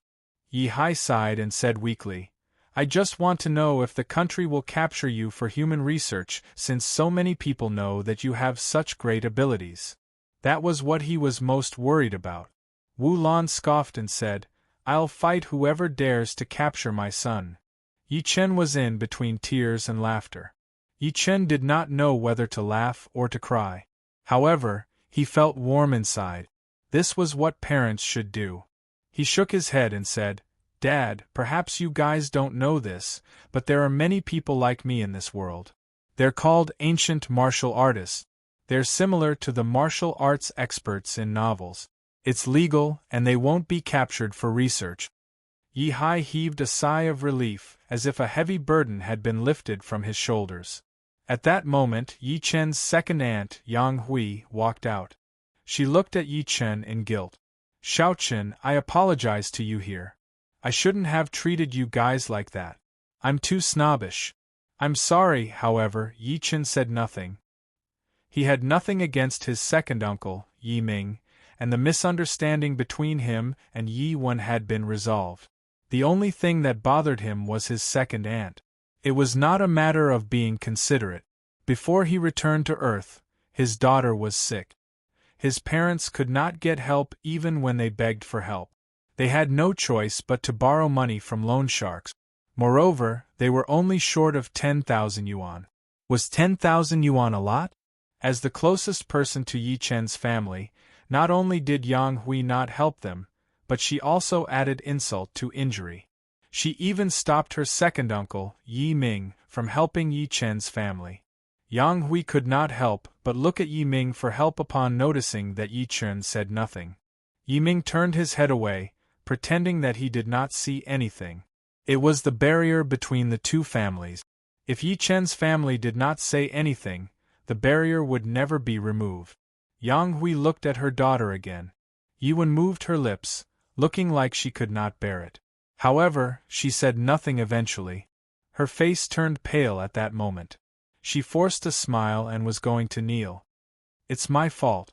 I'll kneel to you now. Before she knelt, she felt a strange force coming from her knees. It was like a pair of invisible hands were holding her legs, preventing her from kneeling. At the same time, Yi Chen's cold voice came into her ears. How can a senior kneel to a junior? Although I, Yi Chen, am arrogant, I know that filial piety comes first. I also know how to respect the old and love the young. All right, second aunt, our family forgives you. Thank you. Yang Hui's eyes turned red as endless regret filled her heart.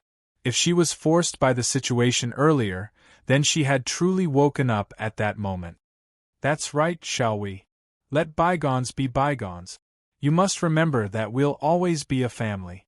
That's the truth that nobody can change, Yi Hai said with a sigh. Yang Hui nodded while wiping her tears. Yi Chen thought about it and took out a car key from his pocket. He passed it to Yi Wen, who was standing aside. This is the key to my Lamborghini. I wanted to give it to you at the engagement party, but it didn't go through. Take it as an apology gift. Lamborghini? The few of them in the house were so shocked that they could not speak. Yi Wen could not stop waving her hands. It's too heavy. Brother, I don't want it. She had seen that Lamborghini before. It was a top-notch luxury car that cost tens of millions of yuan. Take it. Yi Chen shoved the key to her forcefully and said, "My company is hiring at the moment. If you don't mind, go to my company and start as the vice president. I'll get someone to bring you there." Yi Chen and Yang Hui were shocked again. Yi Ming and Yang Hui were shocked again. "Xiao Chen, this." Yi Ming moved his lips. Yi Chen said while smiling, "All right, second uncle. Take it if you treat me as your family. You and my dad are brothers. We hope that everyone can live a better life." Yi Ming nodded in all seriousness. The two families chatted for over an hour before Yi Ming left with his wife and daughter. However, he was filled with emotions.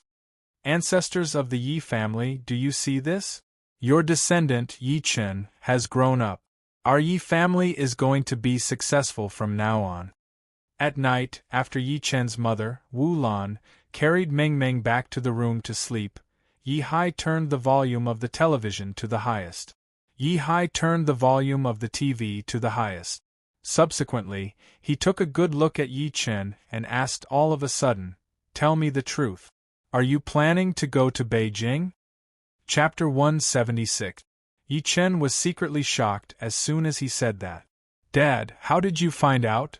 In reality, he had been prepared to go to Beijing since a long time ago. However, Yi Wen's engagement party had delayed him for a few days, and he had yet to come up with an excuse. Since his identity had been exposed a little, he would tell Yi Hai even if he did not ask. "Because I know you." Yi Hai put the smile on his face away and said in all seriousness, "You like to hide things and shoulder everything alone. However, you've exposed something today. I won't talk about your identity. I know that you're going far away from the fact that you're giving us a car and getting one to work at your company. If it's a trip like last time, you'll definitely tell us. However, you didn't this time." Yi Hai could not go on as he spoke to this point. "That's right." Yi Chen nodded and said, "I'm going to Beijing tomorrow. I've been separated from Yuhan for 5 years. It's been 3 years since Meng Meng saw her mother." He looked at Yi Hai rather nervously when he was done speaking. "Dad, why you're not going to stop me, are you? What's the point of me stopping you? I've been nothing in my life and I'm not ambitious. I didn't ask much of you in the past." Yi Hai fell into silence for a few seconds and mocked himself all of a sudden. "But who asked you to win the heart of the Su family's young mistress? You even gave birth to this girl, Meng Meng." Yi Chen was silent. Yi Hai walked to the cabinet and took out a bottle of white wine. He poured a glass for each of them. "Your mom and I are old. Our biggest wish is for you to marry an ordinary woman and give birth to a fat grandson for us. We'll live a peaceful life together." He passed a glass of wine to Yi Chen as he spoke to this point. After the father and son clinked their glasses, he gulped down the wine and coughed. "Your mom and I couldn't accept it when you brought Yuhan home in the beginning." Yi Chen took a sip and listened quietly. "We couldn't accept it because Yuhan is too beautiful and outstanding. Your mom and I thought that you don't deserve her. Your mother and I panicked, especially after we found out about Yuhan's family background, because she's the daughter of a wealthy family. She's been pampered since she was young. How can she afford to be poor? However, the truth has proven that your mother and I are wrong. Yuhan is a good girl. Ever since she came to our house, she has been eating simple meals without any complaint. She even fought to do the housework at home. She's very filial to your mother and I." "You're right." Yi Hai drank another glass and blushed. "I discussed it with your mother later on. We had to get you and Yuhan together no matter what. Even if I had to sacrifice my face and kowtow to the Su family's door, we had to make this marriage happen. However, you disappeared." "Yes, you disappeared. You disappeared for a whole 5 years. In the month after you disappeared, your mother and I almost went crazy because of you. If Yuhan hadn't found out that she was pregnant, your mother and I would have almost committed suicide." "That's right." Yi Hai slammed the wine glass hard on the table. He stretched his arm out as if he was going to slap Yi Chen. However, he could not do it eventually. "You're unfilial to your parents." Yi Chen knelt on the ground and said nothing. A year after you disappeared, Meng Meng was born. There was still no news about you. Your mother and I thought you were dead, but Yuhan was always at my house. Yi Hai did not wake him up. He proceeded to speak. Your mother and I thought that we shouldn't ruin Yuhan's happiness because of you. Therefore, we persuaded her to give up on you. However, Yuhan was determined. She said that even if you were really dead, she would take care of us and raise Meng Meng. Slap. Yi Hai slapped Yi Chen directly. It was a hard slap. You're unfilial because we didn't teach you well. However, you don't deserve to be a husband. You didn't do your duty to your wife and girlfriend. You must slap her. Although Yi Chen could have dodged the slap, he did not. Instead, he removed his physical strength. After Meng Meng was born, the family's burden became heavier. Milk powder and diapers cost a lot of money every month. Moreover, this girl was weak. She would have headaches and fever every now and then. It would cost a lot of money to go to the hospital. Because of that, Yuhan went out to look for a job before she even finished her confinement. Yi Hai rubbed his eyes and said while sobbing, "Your mother and I saw that and felt sorry for her. We tried to persuade her many times, but she was stubborn. You have no idea how much your mother and I hated you back then. We also hated ourselves for being useless." When Meng Meng was 2, Yuhan performed well in the company. Her performance was high, and her salary was higher too. The family's burden was getting lighter day by day. Just when your mother and I thought everything was going well, the Su family sent people. There were 3 of them. Fear and rage flashed through Yi Hai's face as he spoke to this point. They snatched Meng Meng, who had just turned 2, from Yuhan. They threatened Yuhan with your mother, me, and Meng Meng. They said that if Yuhan didn't go back with them, they would kill your mother and me. They would even throw Meng Meng to her death. Piak. Yi Hai slapped Yi Chen again. Yi Chen removed his physical strength from the slap, and he felt a burning sensation on his face. When our family needed you the most, you weren't there. When Yuhan needed you the most, you weren't there too. It was because you were a toad lusting after a swan's flesh. You overestimated yourself. In the end, Yuhan left with them. There was no news of her after she left. God knows how much that girl had suffered. Soon, Meng Meng was diagnosed with leukemia. Yi Hai broke down completely as he spoke to this point. Yi Chen remained silent, but he was filled with guilt. Yes, he did not deserve to be a son, a husband, or a father. However, he did not want all of that to happen. If the Su family had not knocked him out and tossed him into the river, he would not have traveled to the cultivation world by chance. He would not have disappeared for 5 years. He did not regret being with Yuhan. He only hated himself for not being capable back then and underestimating the Su family's cruelty. Forget it. It's useless to talk about this. Yi Hai drank the entire bottle of white wine until there was nothing left. Subsequently, he stood up and his body swayed. He smashed the bottle onto the ground and stared straight at Yi Chen with his drunk eyes. "I've been a coward my entire life. I've had enough of it. Go. Even if you have to turn the world upside down, you have to ask for me if there's justice in this world. Is power more powerful or a favor more powerful?" After saying that, he staggered back to his room. He staggered back to his room and said softly as he walked, "I must bring Yuhan back." As for the Su family, a strong wind blew, causing the curtains to flutter. "It's windy. It's going to rain." As a series of rustling noises came, Yi Chen heard his father snoring on the bed and his mother complaining. Yi Chen lifted his head and looked in the direction of Beijing. "Yuhan, I've brought our daughter to bring you here." "That's right. It's going to rain. It's the best to kill on a rainy day." Chapter 177. August. It was a poetic season. The heavy rain that night had extinguished the heat in the air. On the morning of the 12th, Yi Chen got into Lin Tai's car with his parents, sending him off while carrying his daughter. He saw his mother, Wu Lan, covering her mouth through the window as if she was about to cry. His father, Yi Hai, said nothing. All he did was smoke his cigarette, leaving a long trail of ash. Both of them knew what would happen if Yi Chen and their precious granddaughter were to go. Their daughter, Meng Meng, was in Yi Chen's embrace. The little girl looked at her grandparents reluctantly. She said with red eyes, "Daddy, why don't Grandpa and Grandma come with us to look for Mommy? Mommy will be happy to see Grandpa and Grandma. Grandpa and Grandma are old, so they can't travel far. Be a good girl, Meng Meng. Let's bring Mommy home to be filial to Grandpa and Grandma." Yi Chen patted the little girl's head and gave Lin Tai a look. The car started, and his parents were left behind. They were getting further and further away until they disappeared. "Daddy, Mommy, I promise you guys that I'll definitely bring you Han back safe and sound this time." Yi Chen stretched his arm to wipe the tears at the corner of his daughter's eyes. This time, he kept a low profile. Apart from his parents and Lin Tai, who were driving, only knew about it. Even his closest second uncle, Yi Ming's family, had no idea. Over half an hour later, the car arrived at the airport.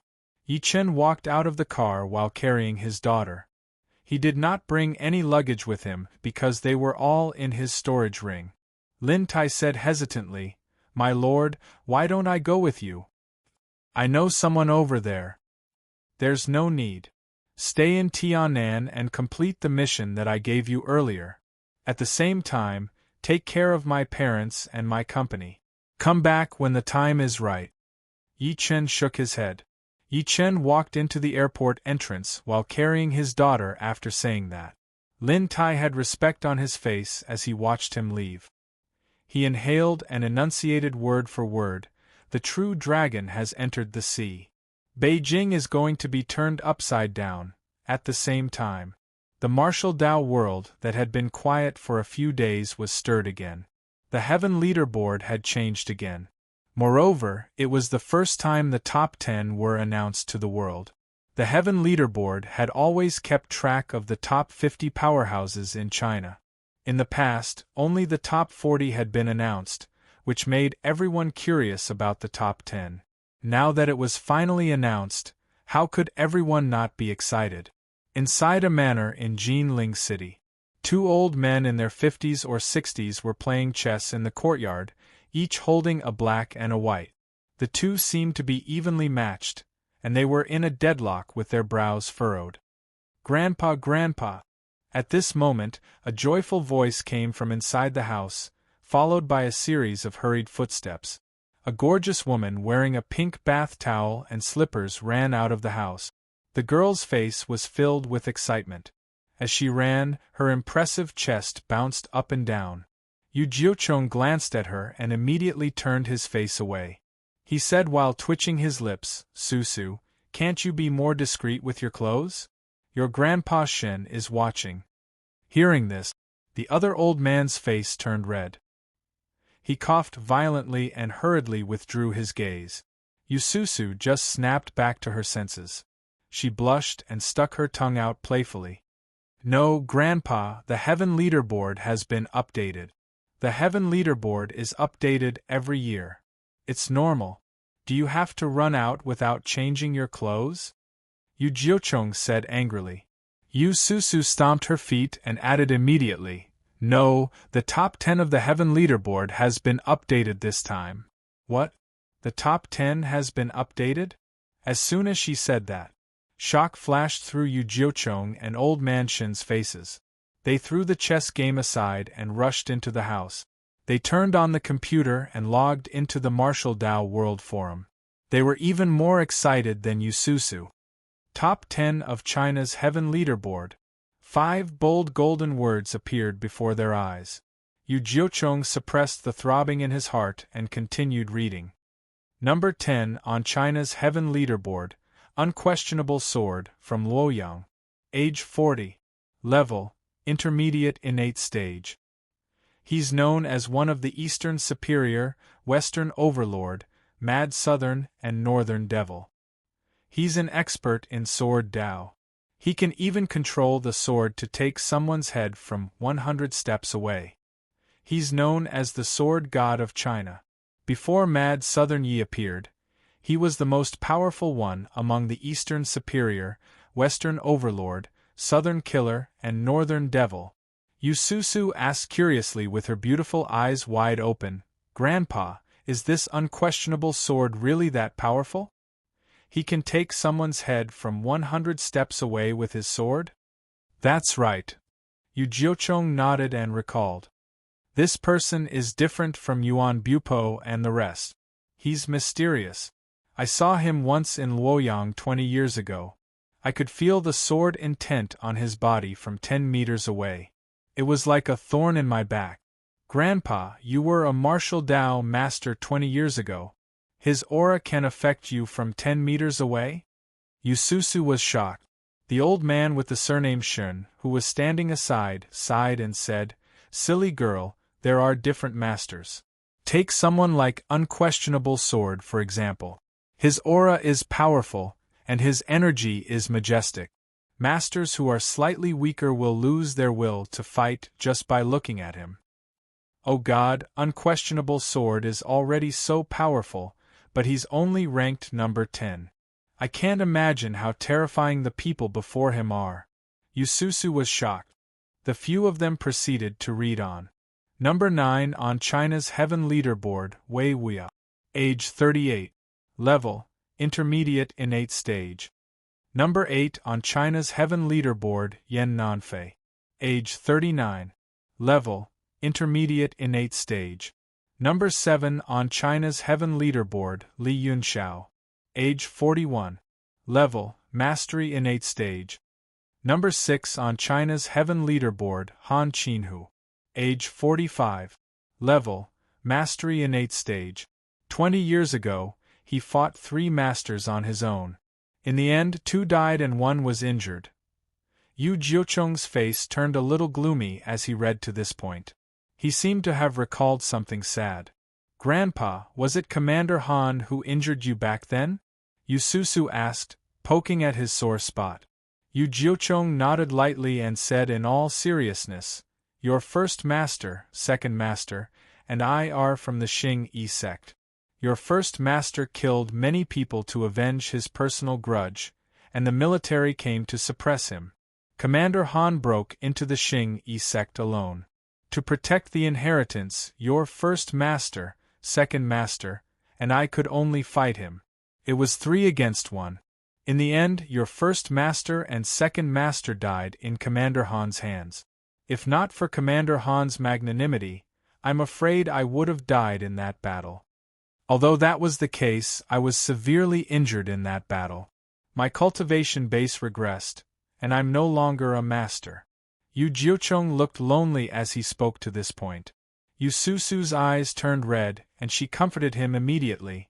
"All right, Grandpa. Let bygones be bygones." "Yes, let's continue reading," the old man said while smiling.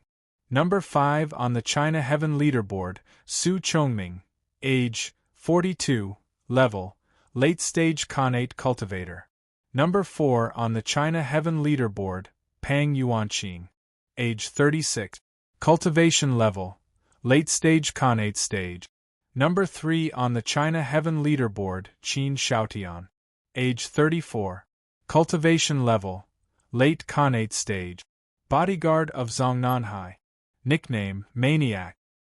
He grew up in the Shaolin Temple and became the disciple of the Shaolin Temple's martial monk, Shi Wuxia. He looks simple and honest, and he cultivates both internal and external cultivation. His iron shirt has been cultivated to the extreme, and he is impervious to swords and spears. He once single-handedly killed many overseas martial arts masters. Number 2 on the China Heaven Leaderboard, Yang Junlin. Age 48. Level, Unknown. Known as the number 1 person in China's military, a legend in the military world, and the god of war of China. He reached the peak of the innate stage at the age of 30 and has defeated all the heroes in China without a single defeat. Yu Jiochong and Old Man Shun inhaled sharply one after another. They looked horrified. The god of war of China. The weight behind these few words was too heavy. Although they claimed to be people from the ancient martial arts world, They had never known that there was such a person in China. Could be seen how deep the martial arts world was. JavaScript. Yususu, who was standing aside, did not think too much about it. She exclaimed all of a sudden, "Grandpa, look at number 1. Yu Jiucheng looked over immediately and his brows twitched hard. Number 1 on the China Heaven leaderboard, Mad Southern Yi. Age 30. Level, unknown. Born in Tiannan. His cultivation base is unknown. This person went missing for 5 years for no reason and came back 5 years later. This person used to be number 1 on the Heaven leaderboard. He killed Yuan Bupo on the Surge River and fought 3 masters on the Jade Dragon Snow Mountain. He killed Northern Devil Jiang with a swing of his sword and Eastern Superior Ning with a punch. He went after Western Overlord Lu for thousands of miles and killed another overseas martial Dao master in our country's sea. This person is suspected to be a cultivation master and a martial Dao master at the peak of the innate stage. He has never lost a single battle since he fought. Moreover, he killed every time he fought. I suspect that he hasn't unleashed his full ability yet. Therefore, he's ranked number 1 on the Heaven leaderboard, number 1 among the innate stage, and number 1 among the masters. Yu Jiucheng and the rest looked like they were petrified after being ranked number 1 3 times consecutively. They were speechless for a long time. Mad Southern Yi, number 1 on the China Heaven leaderboard. On this day, the Chinese martial Dao world was in an uproar. All of them were shocked by the ranking. They had mixed feelings after they calmed down. It was an era of heroes. Qin Xiaotian, Pang Yuanqing, Han Qinhu, Li Yunxiao, Yan Nanfei, Wei Wuya, Unquestionable Jian, and Yang Junlin. Heroes fought for supremacy while beauties were as beautiful as jade. Facing so many heroes, could he, Mad Southern Yi, create glory again and suppress the heroes? Chapter 178. On the plane to Beijing, Yi Chen sat at the aisle seat. Yi Chen sat at the seat near the aisle and looked at his phone quietly. He would look like he was in deep thought every now and then. Meanwhile, Meng Meng sat aside and fell asleep with her head on Yi Chen's thighs. The little girl was reluctant to leave her grandparents before they left. Her eyes were red from crying. However, she was excited as soon as she got on the plane. Being a child, and since it was her first time taking a plane, the little girl pestered Yi Chen with questions such as how the plane could fly and whether it would fall. Yi Chen only managed to calm her down after a long time. There are 8 major families in Beijing: the Su family, the Qin family, the Shui family, the Li family, the Yan family, the Han family, the Pang family, and the Wei family. Yi Chen put his phone down after finally digesting the information that Lin Tai had given him. He could not help but frown. He did not take a good look at the other families, but he studied the Su family for a while. The rough information that he got was that the old master of the Su family was a veteran of the War of Resistance. He had 2 sons and a daughter.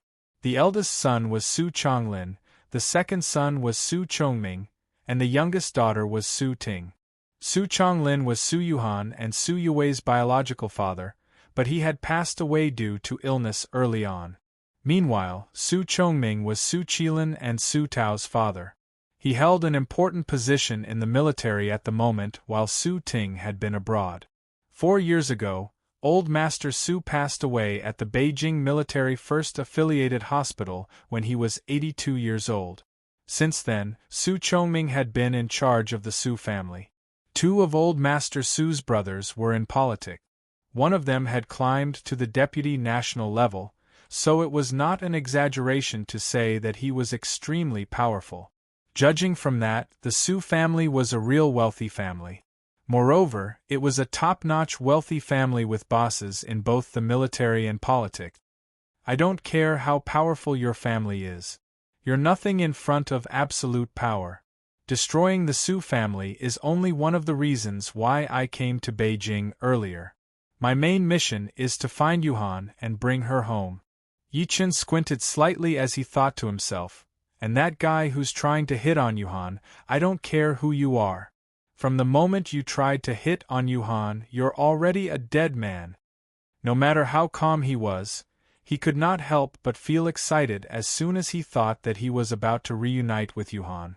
At that moment, a soft, delicate voice came. Yi Chen lifted his eyes and looked in the direction of the voice. He saw a lady with a cold expression sitting across him. The woman was about 23 or 24 years old, and was dressed fashionably. She had an oval face, arched eyebrows, and long curly hair. However, at this moment she was covering her lower abdomen with her hand. Her curved brows were furrowed into a crease, and there was a heart-wrenching expression on her face. However, there was no one beside her. Yi Chen looked away after taking a glance, and closed his eyes to rest. However, soon, he felt someone grab his arm.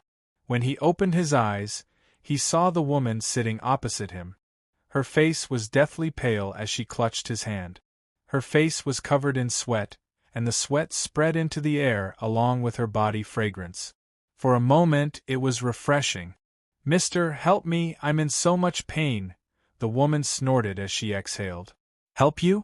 Yi Chen frowned. He wanted to reject her, but he controlled his divine consciousness to scan her body by instinct.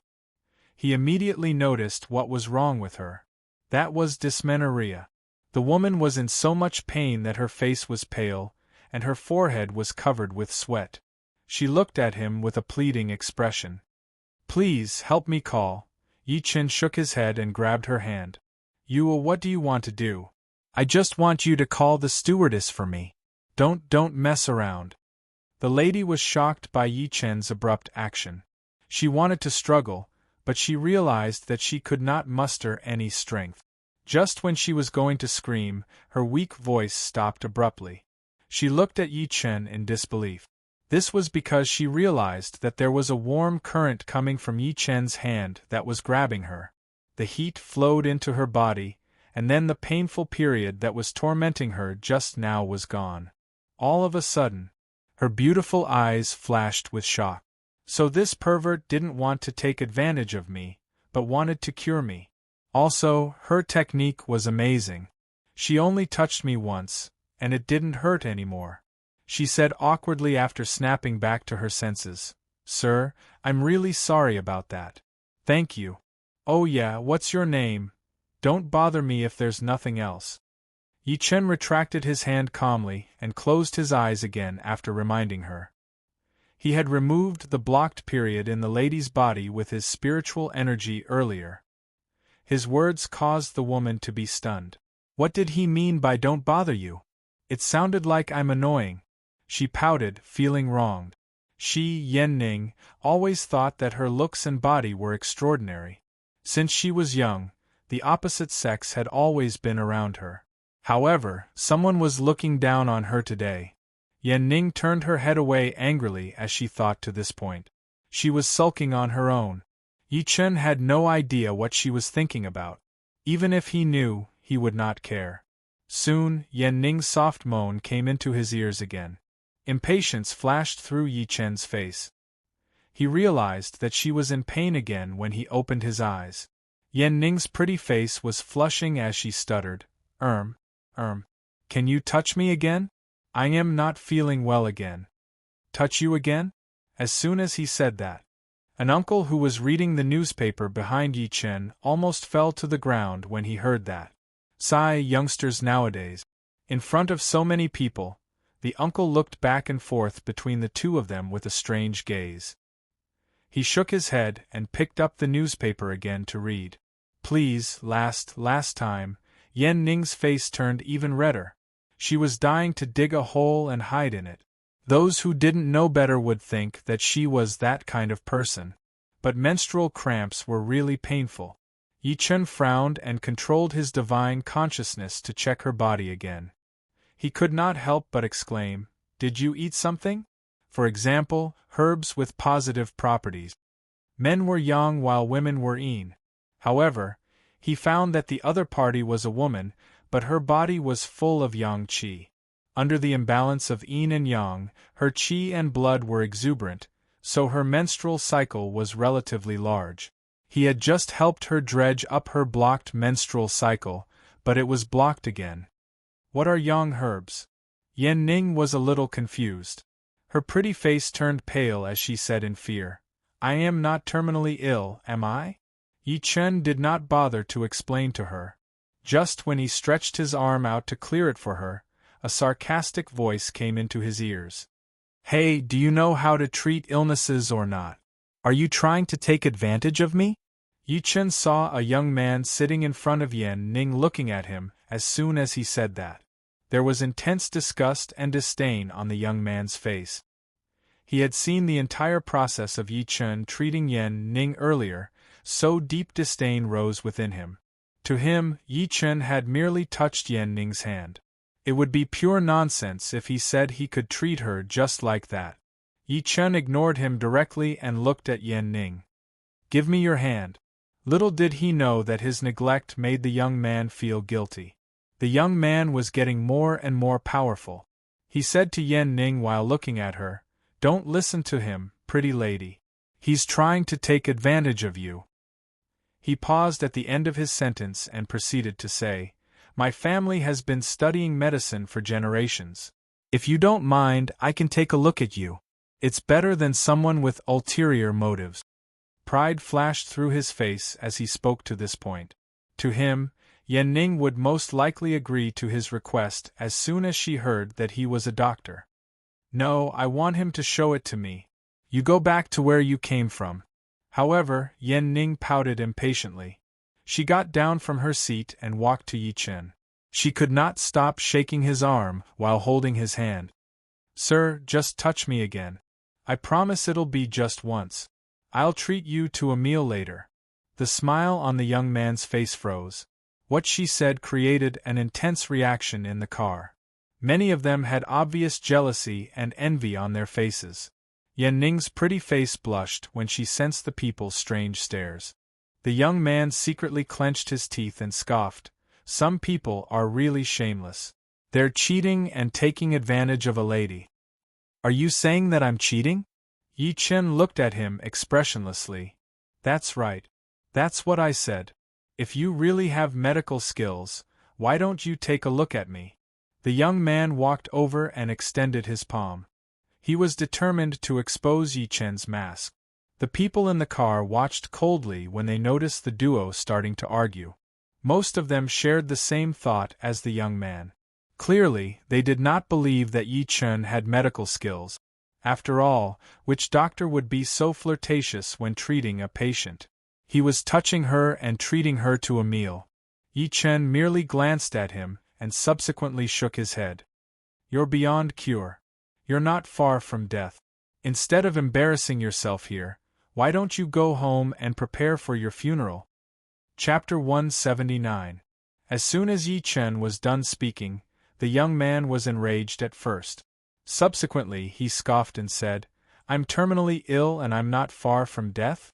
What a joke. I suppose your family has been practicing medicine for generations? Yi Chen asked. You're pretty smart. To tell you the truth, I'm from the Zhang family of Huanan. The young man lifted his head proudly and revealed everything he had, as if he was showing off. As soon as he said that, a commotion stirred in the cabin. There was a commotion in the cabin, including Yan Ning. Someone said in shock, The Zhang family of Huanan? The Zhang family that's known as the martial arts family? That's right. The young man smiled proudly. An old man clicked his tongue.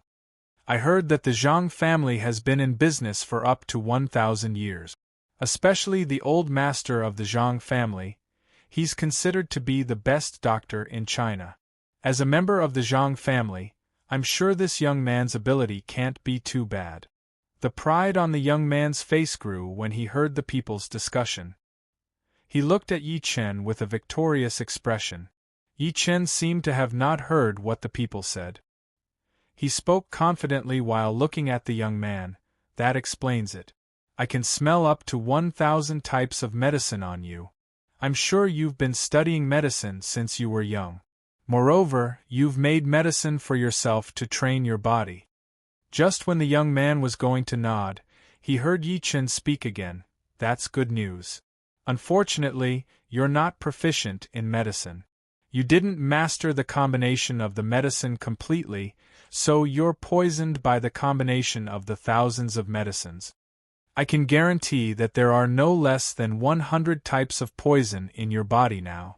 The poison has even penetrated into your organs and bones.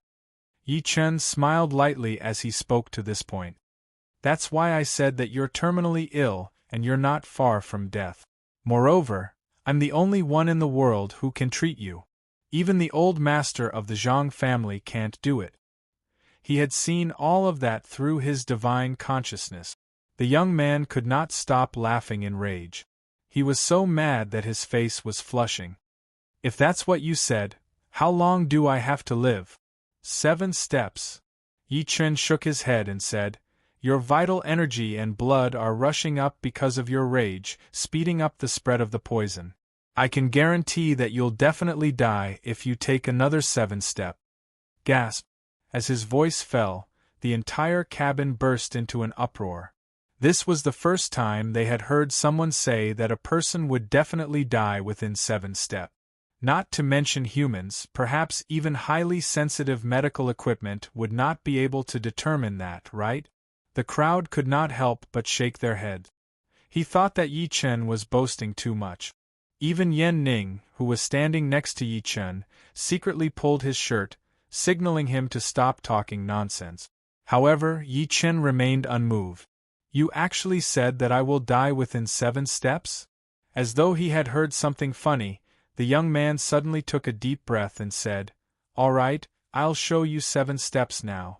If I'm fine after 7 steps, don't blame me for throwing you out of the plane. After saying this, he immediately lifted his left foot and took a step forward. Open your eyes wide and look carefully.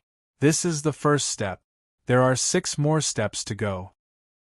He turned his head and smirked at Yi Chen. Subsequently, he took another step, 2 steps, 3 steps, and 6 steps. There's one last step left. I'm looking forward to seeing your expression later. Yi Chen shook his head lightly. It was his first time seeing someone so eager to die. However, such a piece of trash did not deserve his sympathy. Many people looked at Yi Chen in a gloating manner. Yan Ning comforted him, Don't be afraid. He won't dare to throw you out. Otherwise, I'll make him suffer. The young man chuckled and lifted his foot to take the 7th step. The smile on his face froze as soon as his foot was lifted into the air. The next moment. Subsequently, his heart felt like it was being sliced by a knife, as if it was being torn apart. Ah! He spat a mouthful of black blood out and his foot that was stepping out stopped midair, not daring to land. He turned his head to look at Yi Chen while swaying. He begged in an extremely hoarse voice, Help me. At that moment, he was completely shrouded in fear. It was his first time sensing the aura of death. The people could not help but exclaim by instinct upon seeing that. They looked horrified. Yi Chen's words really came true. He would definitely die within 7 steps? Yan Ning opened her beautiful eyes wide and looked at Yi Chen in disbelief. Is he really that amazing? Help me. I am begging you. The young man felt the situation in his body getting worse. Even his voice was choking with fear. You've been jealous since the beginning when you saw this beauty being intimate with me. You wanted to slap me in the face and step on me to attract the beauty's attention. What you're doing is extremely stupid. Yi Chen smirked and pointed at Yan Ning who was next to him. I'm reminding you that you don't have much time left out of kindness. You thought I was provoking you, so you insisted on doing the opposite. You're so stupid. Why should I save a moron like you? Get lost if you want to die. Don't be an eyesore. Yi Chen closed his eyes and ignored the people after saying that. The rest ran to get the air stewardess immediately. Seeing that Yi Chen was still unmoved, someone next to him could not help but say, Little brother, please be magnanimous and save him. If he really dies, the plane will have to land. Moreover, we'll be questioned by the police. That's right. Please save him. That's a human life we're talking about, Yan Ning said, feeling sorry for him. Yi Chen only opened his eyes then, and glanced at the young man extremely coldly. You want me to save you, don't you? Help me. I don't want to die.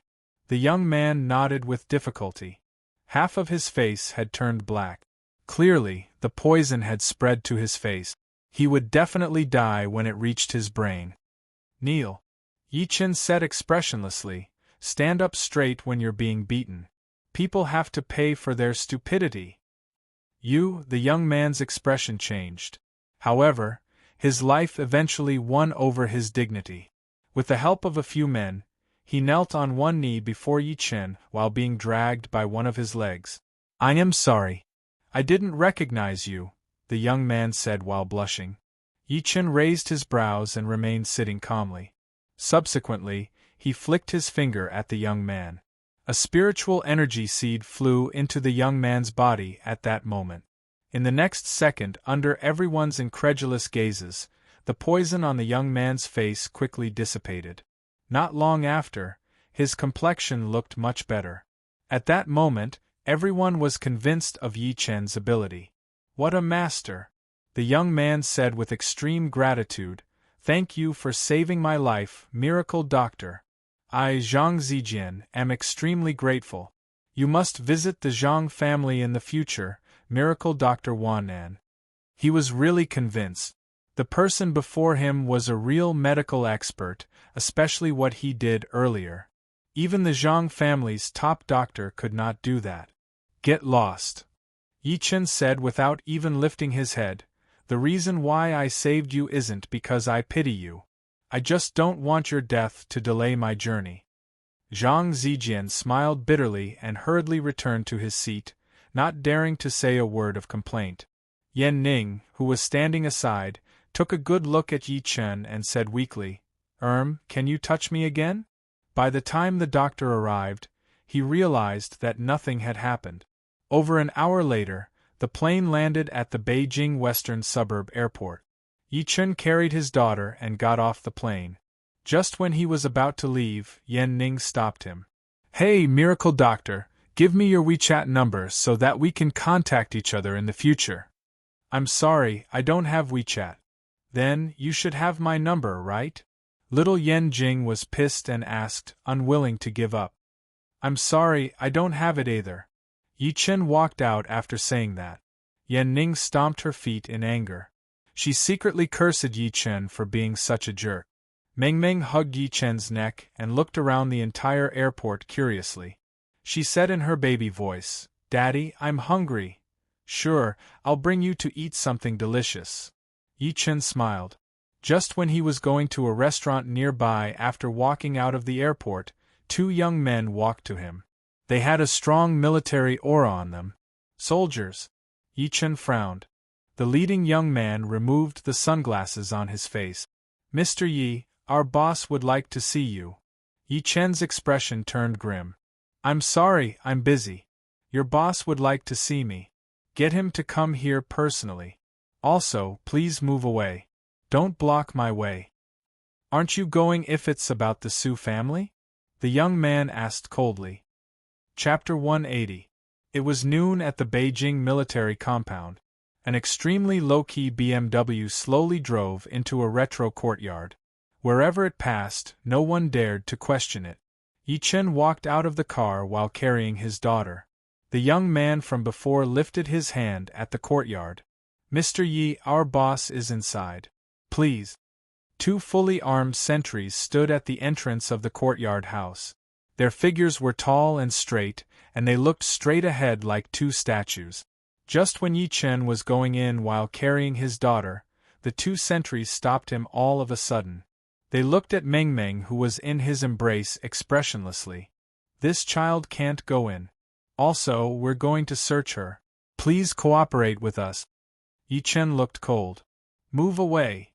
Just when the two sentries were going to search him by force, an extremely majestic voice came from the house. Let them in. The two of them then moved aside.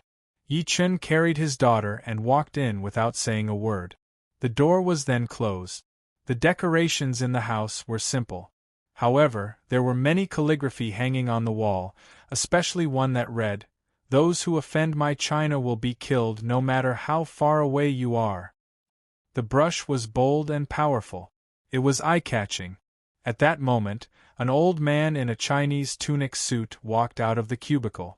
He was of medium height and was approximately 60 years old. Although the old man looked mediocre, his eyes were extremely sharp, as if he could see through everything in the world with just a glance. Most importantly, he was exuding a righteous aura at all times. Meanwhile, there was a young man in a suit behind the old man. The young man had a crew cut and looked honest. He had thick brows and big eyes. He was approximately 30 years old, and there was a battle intent in his eyes when he looked at Yi Chen occasionally. The old man in the Chinese tunic suit wrapped a tobacco leaf and said to Yi Chen kindly, "Should I call you Yi Chen or Mad Southern Yi? You can call me whatever you want, Commander Chen."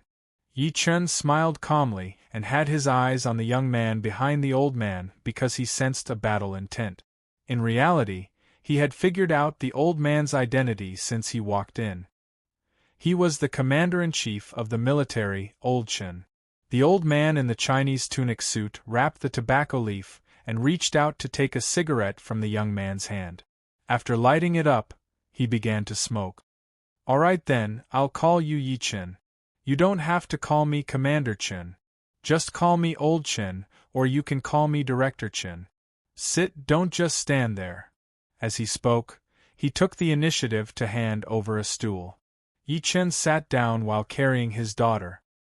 His expression remained the same as if the person standing before him was just an ordinary old farmer. A look of admiration flashed in Old Chen's eyes. "I invited you here today mainly for two things.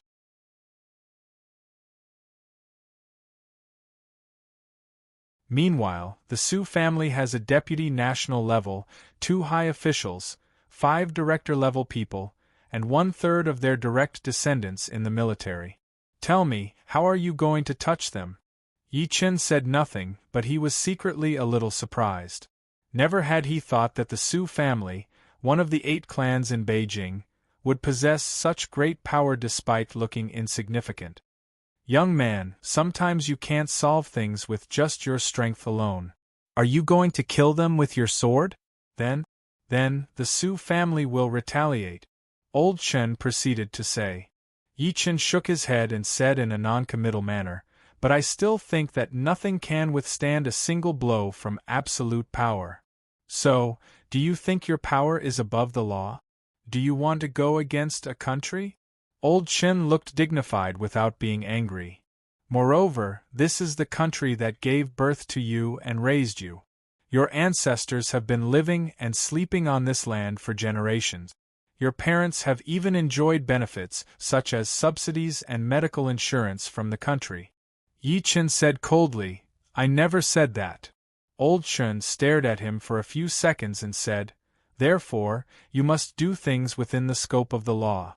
For example, if the Su family is corrupt and violates the country's interests, and the boss falls from power, you, the Major General of the Firearms Division, will have the right to kill the traitors. Of course, I'm just saying if. I don't mean anything else. Don't overthink it and put away those dangerous thoughts of yours." Old Chen looked sincere as he spoke to this point. The corner of Yi Chen's lips twitched slightly as he nodded calmly. "Don't worry, Old Chen. I know what to do. All right, go back. I won't ask you to stay for dinner. The food here is simple. You won't get used to it." Old Chen turned around, looking rather dispirited. "Xiao Tian, send them out personally." Yi Chen carried his daughter and walked out of the courtyard house. The young man in the suit led the father and daughter out of the military courtyard without saying a word. "Thank you," Yi Chen said coldly. The young man in the suit lifted his eyes to look at him. He said while scratching his head, "Did you bully my sister?" Yi Chen was slightly stunned. He failed to react at that moment. "You bullied my sister. I really want to beat you up." The young man in the suit was in a dilemma. He looked at the courtyard house. "But the boss doesn't allow me to fight anyone. I'm in a dilemma. Why don't we fight when I'm free one day? No matter who wins or loses, I'll let you go for bullying my sister. Sure. Yi Chen smiled and left while carrying his daughter. However, he could not stop recalling as he walked. When did I bully his sister? In the courtyard house. Soon after Yi Chen left, a middle-aged man in military uniform walked out of the house. He looked at old Chen, who was practicing calligraphy, and hesitated to speak. Commander, aren't you being unfair today? You're hinting at him in such a crazy way. Old Chen didn't say a word. When the last stroke was done, a big Su character appeared. A faintly discernible voice rang out. Some people seem to have gotten carried away all these years. They think that number 1 can't lift a saber anymore. Isn't a saber delivered just in time? Chapter 181. In a roast duck restaurant, Yi Chen sat by the window on the second floor. After watching his daughter finish half of the roast duck, Yi Chen took a piece of tissue and wiped her mouth. He said while smiling, "My dear, are you full? Daddy, where did Cutie go?" The little girl burped and looked at the remaining roast duck on the table in pity. "I can't finish it. It'd be great if Cutie was here. Cutie checked it in earlier. He should be on his way here." Yi Chen was in between tears and laughter. He carried the little girl and left the roast duck restaurant after getting the waiter to settle the bill. He was secretly exclaiming.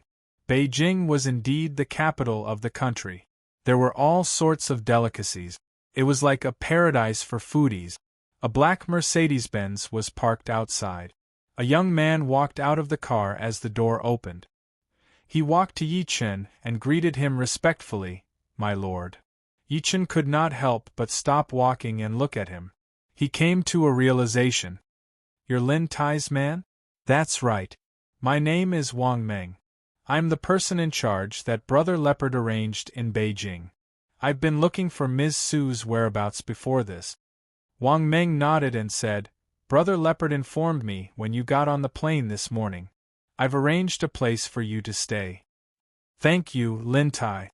Yi Chen smiled calmly and got into the black Mercedes-Benz.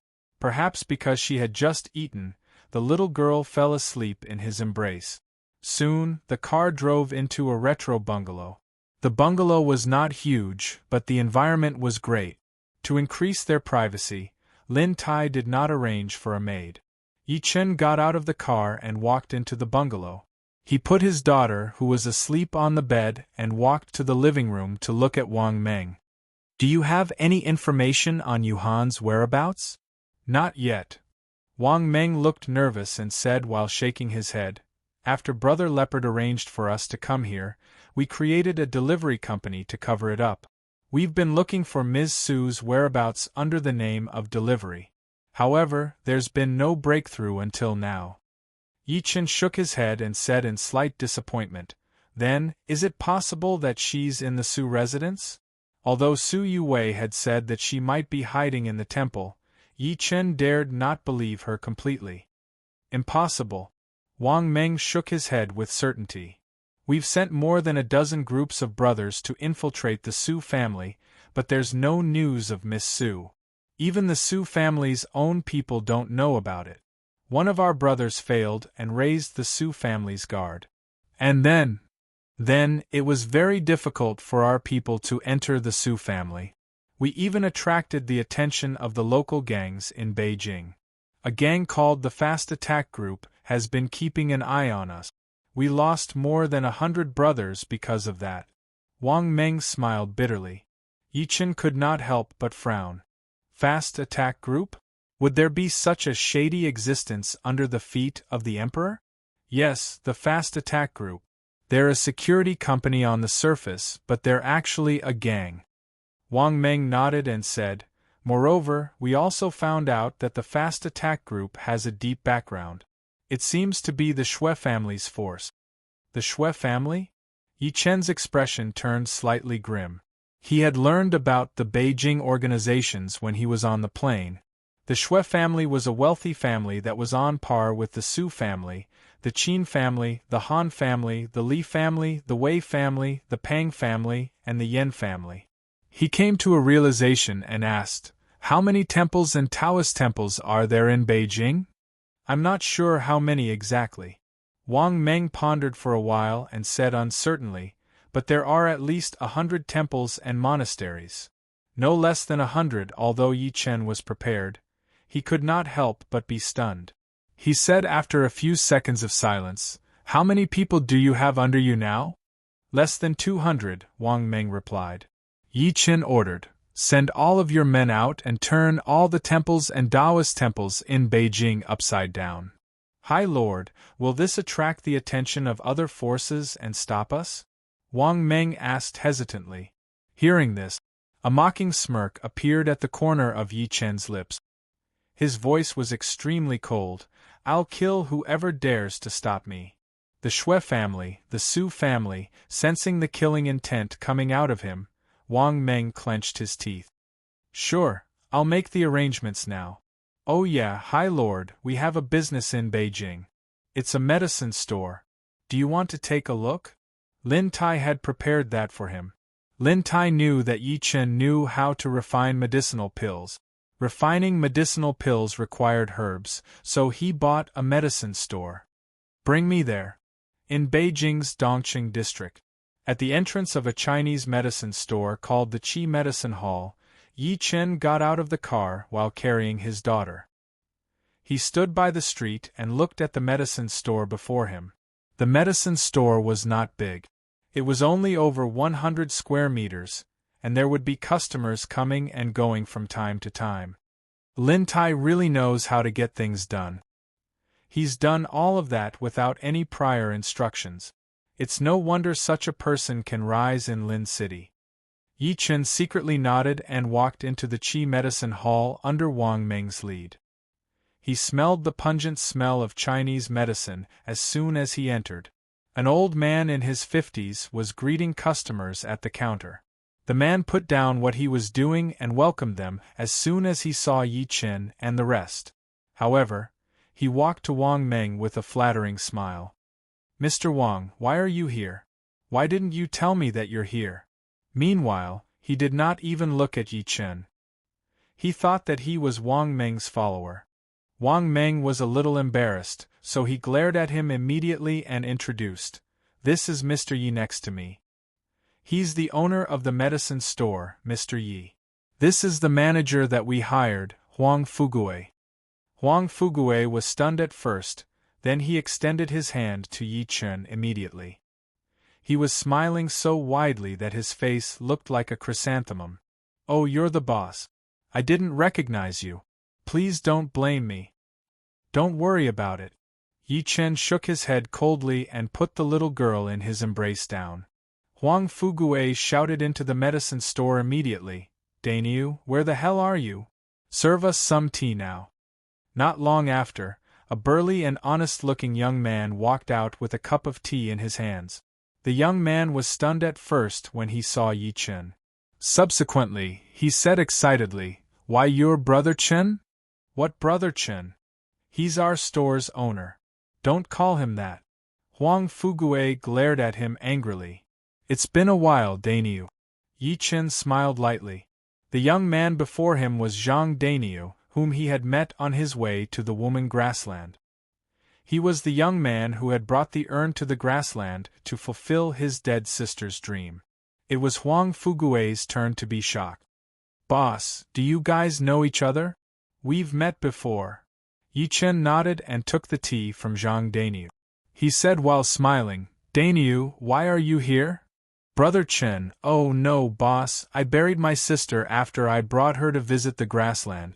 Zhang Dainiu scratched his head and said rather embarrassedly, "My parents found me a wife in the village, but they asked for 48,000 yuan as a betrothal gift, so I came out to earn money.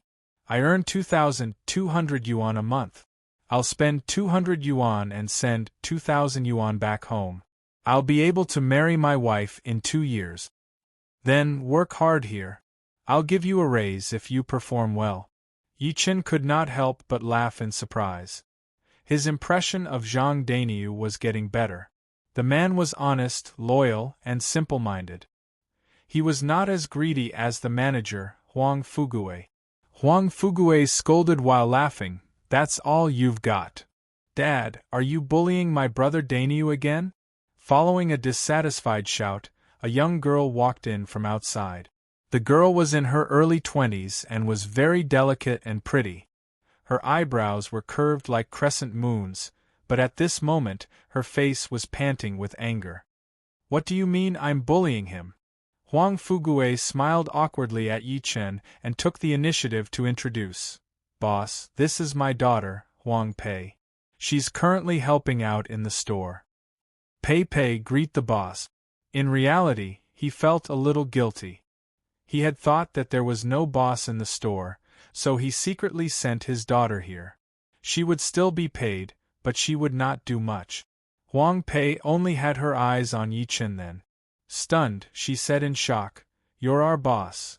One could not blame her for being shocked. Not only did Yi Chen look young, but he did not look like a boss at all. Even Huang Fugue, who was standing aside, was the same. Yi Chen nodded calmly.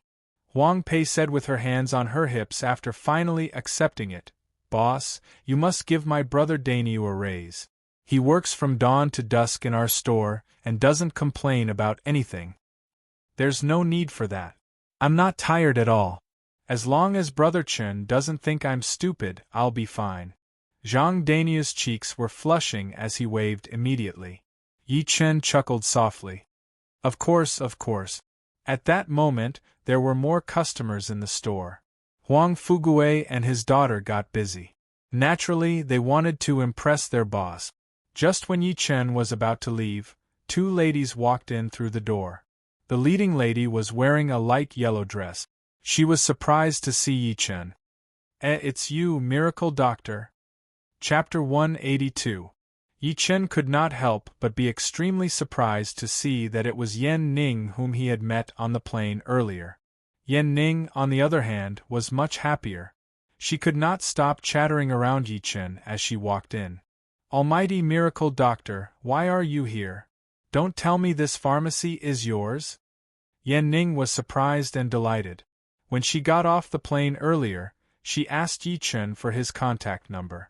However, Yi Chen refused to give it to her, which made her sulk for a while. She did not expect to bump into him when she was out with her friend to get medicine. Yi Chen said coldly, "I guess so. Sister Nan Nan, he's the godly doctor I told you about." Yan Ning held the lady's hand next to her and introduced her to Yi Chen while smiling. "Miracle Doctor, this is my friend, Wei Nan." Meanwhile, Wei Nan was also taking a good look at Yi Chen. He secretly frowned upon noticing that he had a mediocre appearance and what he was wearing. Although he did not judge a book by its cover, he was not interested in Yi Chen at all. How could such a person be the miracle doctor that Yan Ning mentioned who treated her and said that Zhang Zijian would definitely die within 7 steps? Could it be that both of them were acting? Although that was what she was thinking, she still forced a smile at Yi Chen coldly. After all, to her, she was already giving him face by looking at him. "Great Miracle Doctor, we've met twice in a day. Do you think it's fate?" Yan Ning looked at Yi Chen and said without noticing, "Since we're fated, tell me your name. We'll be friends in Beijing from now on." Yi Chen could not stand her pestering anymore. He said coldly, "Yi Chen. My name is Yan Ning, Yan as in swallow and Ning as in tranquility." Yan Ning introduced herself as well. She did not mind Yi Chen's indifference at all. Huang Fugue walked over and smiled. "Are the two of you here to get the medicine?" "No." Yan Ning shook her head and said, "I'm here to ask you what yang medicine is." She had menstrual pain on the plane. She clearly remembered Yi Chen asking her if she had taken any medicine with positive properties. That was why she brought her friend here to ask, so that she would not take the wrong medicine again. Positive drug? Huang Fugue was confused. He had been dealing with Chinese herbal medicine for decades, but this was the first time he had heard of such a term. Could it be an aphrodisiac? Yi Chen said, "Yang medicine is a medicine that can stimulate the blood in a person's body. You took this when you had your period earlier, which caused your period to be frequent, the blood clots to harden, and menstrual pain." Yan Ning looked like she understood, but she did not. Just when she was going to say something, Wei Nan, who was next to her, urged, "All right, Yan Ning. Since we've figured it out, let's go back." She didn't want to stay here a moment longer. Yang medicine? It was pure fiction. Yan Ning was the only one who would believe that and be foolishly tricked by others. "Sister Nan Nan, he just arrived and he's leaving." Yan Ning's pretty face fell. "If you're not leaving, then I'm leaving," Wei Nan said coldly.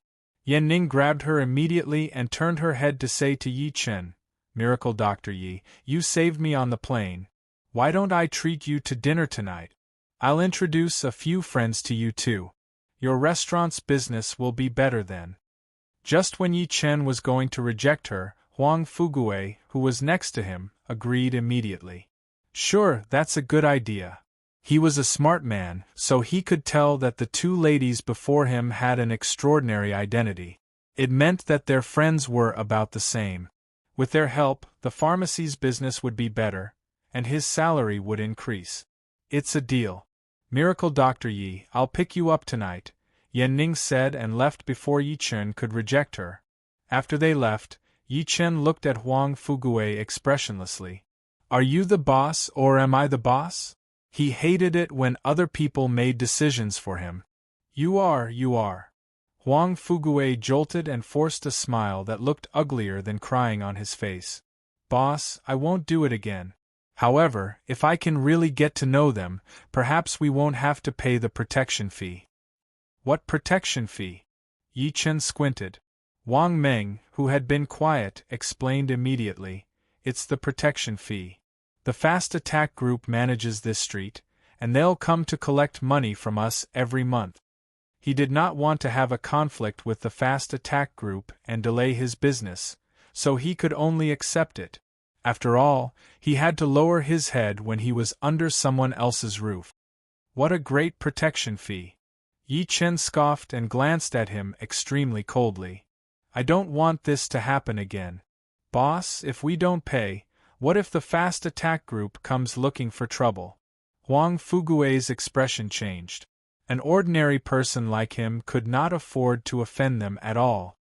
"Get them to come to me for the money directly." Yi Chen walked out of the medicine hall after saying that while Wang Meng followed him closely. In a Porsche, Wei Nan rolled her eyes at Yan Ning and said angrily, "Are you dumb? Why did you invite him to dinner?" "But he saved my life." Yan Ning pouted, not bothered at all. Wei Nan frowned. "How do you know that he's not playing tricks to get close to you? I've seen many people like him. Don't hang out with him anymore." "No, Sister Nan Nan. Yi Chen really has medical skills. You must believe me. I'm going to introduce him to my grandpa." Yan Ning panicked a little. "Do whatever you want." Wei Nan sighed helplessly and drove the car away. However, she was secretly scoffing. "So what if you're really a miracle doctor? This is Beijing. A miracle doctor is just too insignificant. I'd like to see what happens to you when Yan Ning's pursuers find out that you're close to her." What an idiot. In the afternoon, Yi Chen stood next to a pile of rocks with his arms behind his back. There was a man-made garden before him. There were ancient buildings and lush trees as far as the eye could see. There was a natural, man-made lake in the middle of the garden. The lake was winding, and the end of the lake happened to be facing Yi Chen. It looked like an azure dragon that was breathing. Meanwhile, there were bare tree stumps standing next to the man-made lake. Countless monkeys were standing on the tree stumps, scratching their ears and cheeks as they played. At that moment, a security guard in uniform walked out of nowhere. He walked over with a stun baton and chased the monkeys away. The monkeys ran back after he left. Yi Chen said, "What's this place?" "My lord, this used to be a private zoo called the Imperial Wind Pavilion," Wang Meng introduced. "It was opened by a couple who studied abroad. The couple got into gambling and got into huge debt.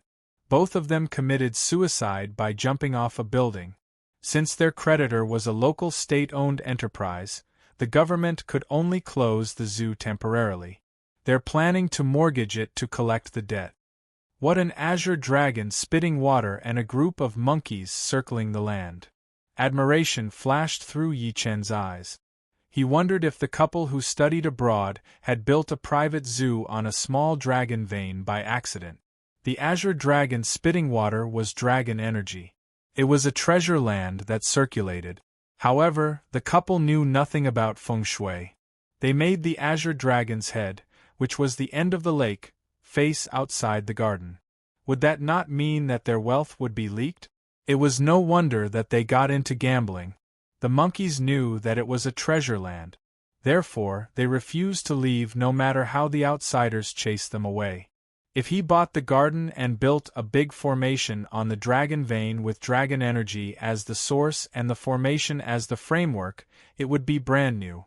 He could turn this place into a natural spiritual land that could speed up one's cultivation. Yi Chen could not help but ask as he thought to this point, "This garden hasn't been sold yet, has it?" "No." Wang Meng shook his head and said, "But there's already a buyer. The Su family happens to like it and they're planning to buy it as a gift. Naturally, the other families won't fight them for it. Therefore, this garden belongs to the Su family in name." "The Su family is giving it away? Haha, are they planning to give it to the person behind Su Tao? Is this a dowry that's so generous?" Yi Chen squinted. "I'm buying this garden." He was worth more than 10 billion now, so it was a piece of cake for him to buy a garden. "My lord, the Su family is interested in this." Wang Meng was shocked. He inhaled sharply and said, "I don't think it's a good time for us to fall out with the Su family. Moreover, we haven't found Ms. Su yet." "Don't worry about it." Yi Chen stood with his arms behind his back and said in an extremely cold voice, "I've never planned to keep a low profile since the beginning. This is the first gift that I'm giving to the Su family. If I hurt them, they'll naturally give themselves away. As for the person behind the Su family, I've already tested you. Can you stand the loneliness? Show yourselves, 1 or 2 at a time. Then, I can kill you one by one." Chapter 183. At night, Yi Chen returned to the Qi Medicine Hall. It was already time to get off work, but Huang Fugue did not close the door. Yi Chen saw Huang Fugue and Huang Pei playing chess when he arrived. Meanwhile, Zhang Daniu was reading a medicine book in full focus. Yi Chen looked at the three of them and asked in confusion, "Why are you guys still here? Didn't the 2 girls say that they're picking you up for dinner tonight?" Huang Fugue brought a stool over to suck up to him. "That's why I thought they wouldn't be able to find you if I closed the door." "Dad, what dinner? What girls?" Huang Pei asked curiously. She had been busy with Zhang Daniu in the back room during the day, so she did not see Yan Ning and the rest at all. Huang Fugue told her what happened. Huang Pei opened her beautiful eyes wide and said to Yi Chen and his daughter while looking at them, "Boss, you already have a daughter. Why are you still fooling around?" Yi Chen was speechless. "Don't spout nonsense." Huang Fugue glared at her immediately. "She's treating you to dinner to thank you for saving her earlier. What do you mean by fooling around?" She was dying to strangle her daughter. She had spoiled her since she was young, so she never thought before she spoke. "I'm sorry, boss. That's just what I say. I didn't mean it." Huang Pei stuck her tongue out and said in embarrassment, Can you bring me along? I'd like to see if these rich ladies eat all kinds of delicacies." She still did not believe that Yi Chen was just going there for dinner, so she wanted to go and watch. Moreover, she was telling the truth. Although she had never suffered much since she was young, her family was not that well off. Naturally, she wanted to live a rich life. Just when Huang Fugue was going to scold her, Yi Chen smiled calmly. "Sure, all of you can go, including Daniu." "Hooray, boss!" Huang Pei shook Zhang Daniu's arm in excitement. "Brother Daniu, stop looking. Boss is bringing us to dinner tonight." But I haven't finished reading my medicine book." Zhang Daniu was a little lost and conflicted. Apart from earning money to marry a wife, his other dream was to read medicine book. It would be best if he could learn some medical skills so that he could open a pharmacy in the village. "Brother Daniu, are you stupid? This is a feast. If you miss it, you might not be able to eat it for the rest of your life. Can't you read the medicine book tomorrow? Huang Pei glared at him. Zhang Dainyu was completely terrified and could only agree to it. His expression seemed to be a little unwilling. You guys go ahead. I won't be joining in the fun with you youngsters. Huang Fuguei shook his head. At his age, he would rather go home and have a few bottles of baijiu, a plate of peanuts, and watch an anti-Japanese film. At this moment, the sound of brakes came from outside. Yan Ning, who had dressed up meticulously, walked in excitedly. Miracle Dr. Yi, I'm here. I hope I didn't keep you waiting. This time, she had changed into a burgundy suit that revealed her chest. Her long hair draped over her shoulders, and she wore a pair of small leather shoes on her feet, which was unusually eye-catching. Huang Pei was envious, and Zhang Dainyu could not close his eyes. He wondered why this woman was so beautiful. She was much more beautiful than his future wife, Suehua, from the countryside. No. Yi Chen shook his head calmly and said, I'm bringing 2 friends with me. You don't mind, do you? Yan Ning glanced at Huang Pei and Zhang Dainyu by instinct. She said without even thinking about it, why would I mind? It's more fun with more people. Boss, wait for me. I'll get changed. I'll be quick. Huang Pei's love for beauty was completely triggered. She went into her room and started tidying up after saying that. More than 10 minutes later, she walked out of the group in a light pink outfit with light makeup on her face. Brother Dainyu, do I look good? Huang Pei lifted the edge of her dress and spun around. Zhang Dainyu said by instinct, why you look good. You're much prettier than Suehua. Huang Pei rolled her eyes in response. What an idiot. You only have Suehua in your eyes.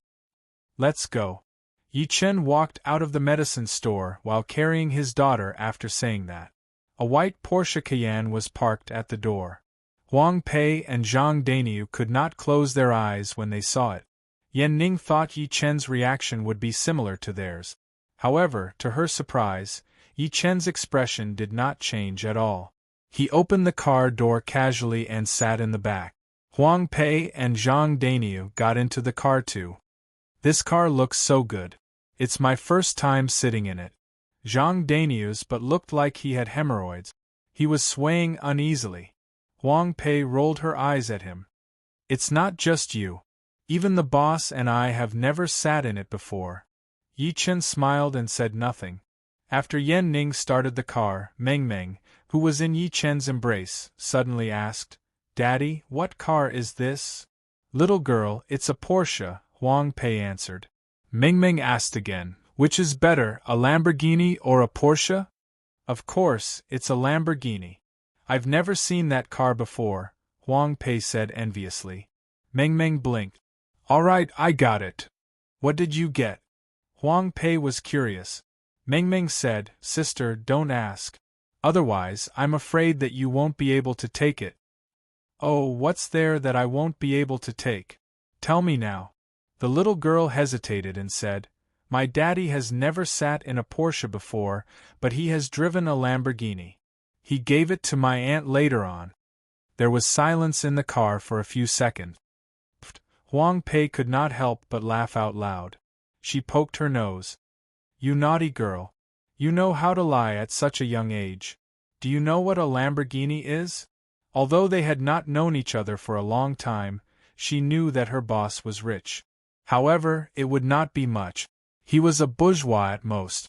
It would be great if he could afford an Audi, let alone a Lamborghini.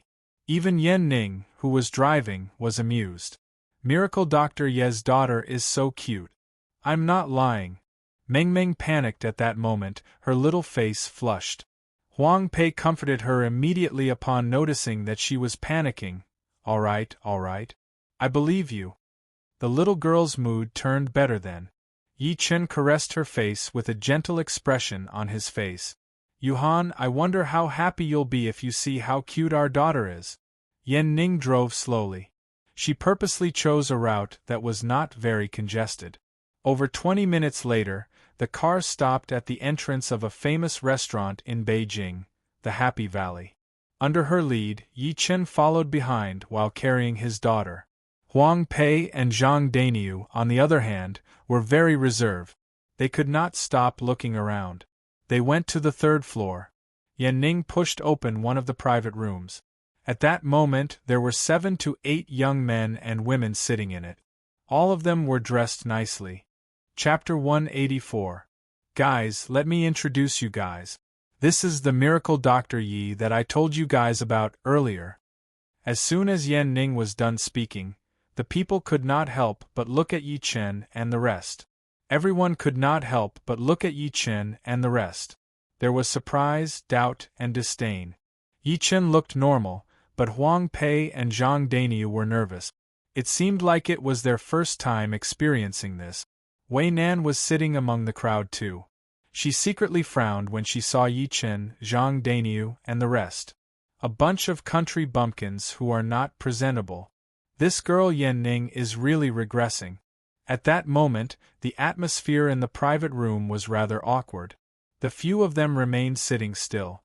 Yan Ning's expression changed slightly. Just when she was going to speak, a young man with thick brows and big eyes who was sitting at the side stood up and said while smiling, "Welcome, Miracle Dr. Yi." He took the initiative to give Yi Chen a seat as he spoke. Subsequently, the 2 young men next to him made room too. "Thank you," Yi Chen said coldly and sat down. Zhang Dainiu and Huang Pei held hands and sat next to him awkwardly. The young man waved and patted his chest loudly. "Don't mention it. Since Yan Ning treats you guys as her friends, you guys are my friends too."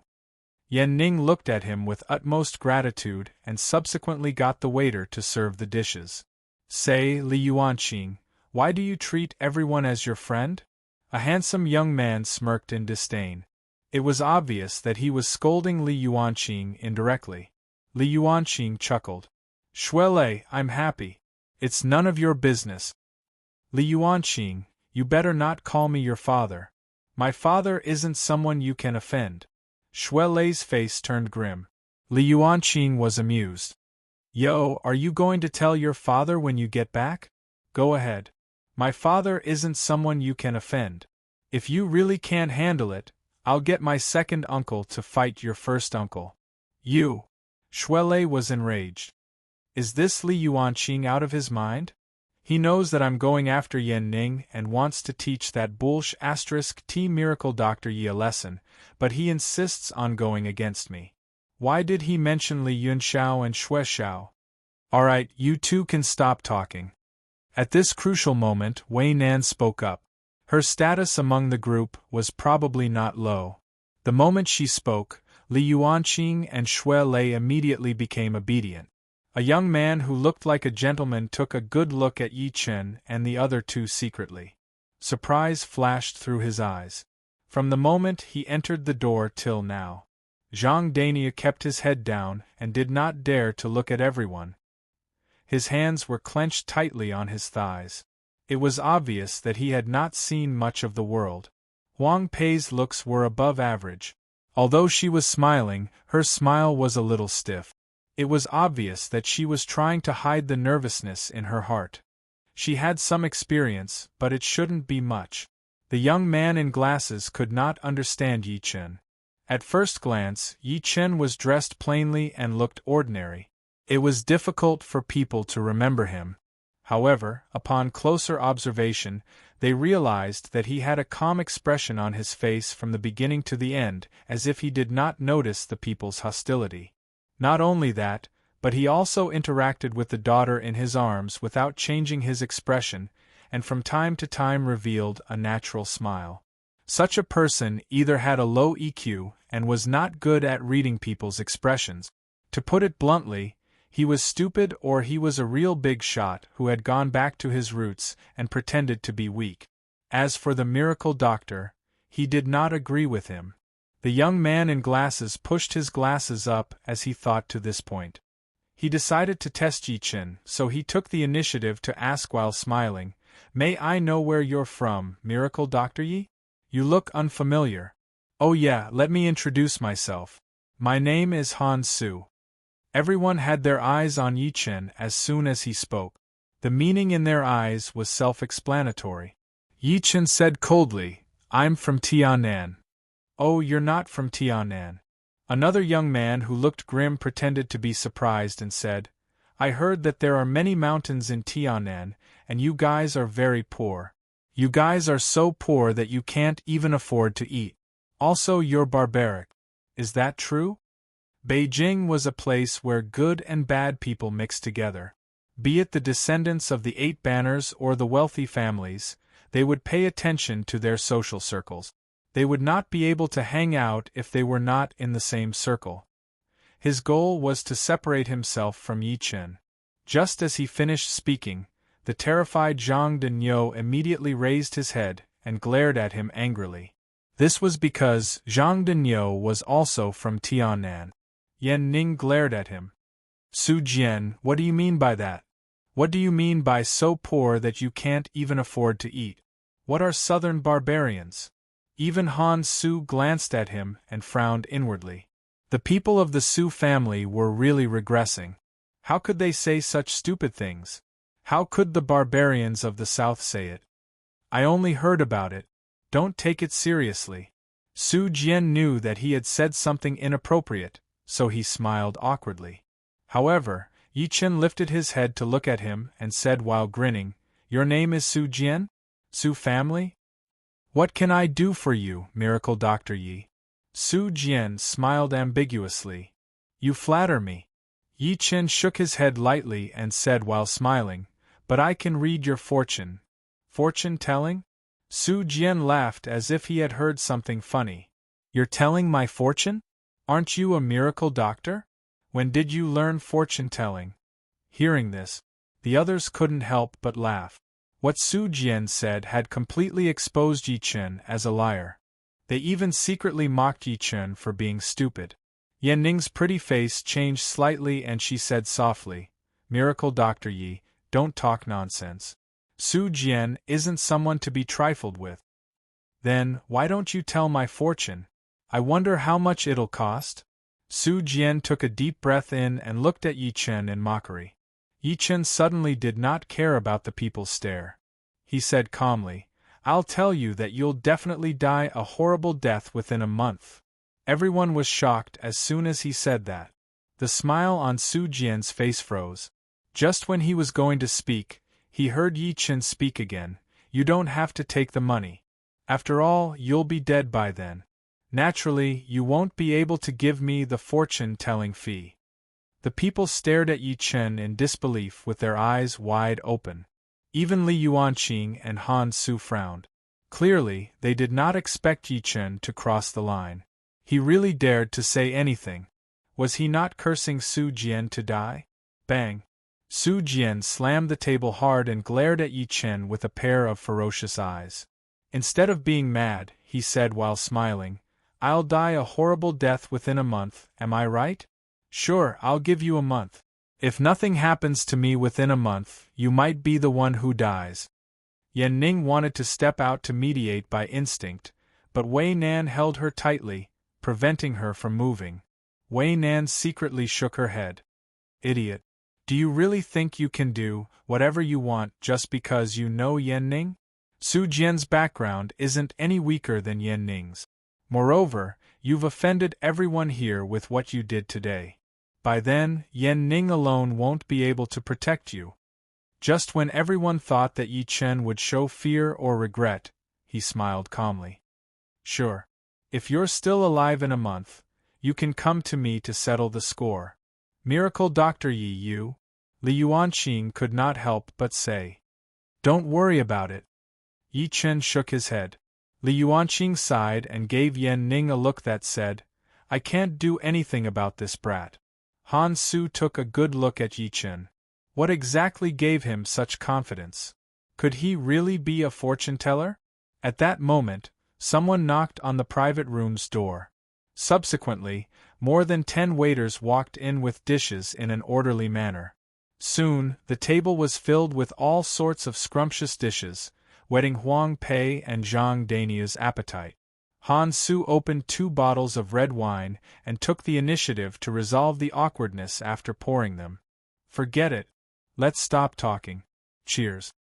Miracle Dr. Yi, a toast to you, Yan Ning said as she picked up her glass. Yi Chen nodded and clinked glasses with her. He then clinked glasses with Huang Pei and Zhang Dainiu, who looked nervous. Daddy, I want to eat crab. Meng Meng was in Yi Chen's embrace, staring at the plate of hairy crabs before Su Jian. I'll get you some. Yan Ning smiled and put some into the little girl's bowl. Thank you, sister, Meng Meng said politely. The little guy said politely, put on the plastic gloves, and started to eat. However, the atmosphere at the dining table was rather cold. Li Yuanqing smiled and looked at Yi Chen. He took the initiative to ask, Miracle Dr. Yi, since you're from Tianan, I wonder if you've heard of Mad Southern Yi?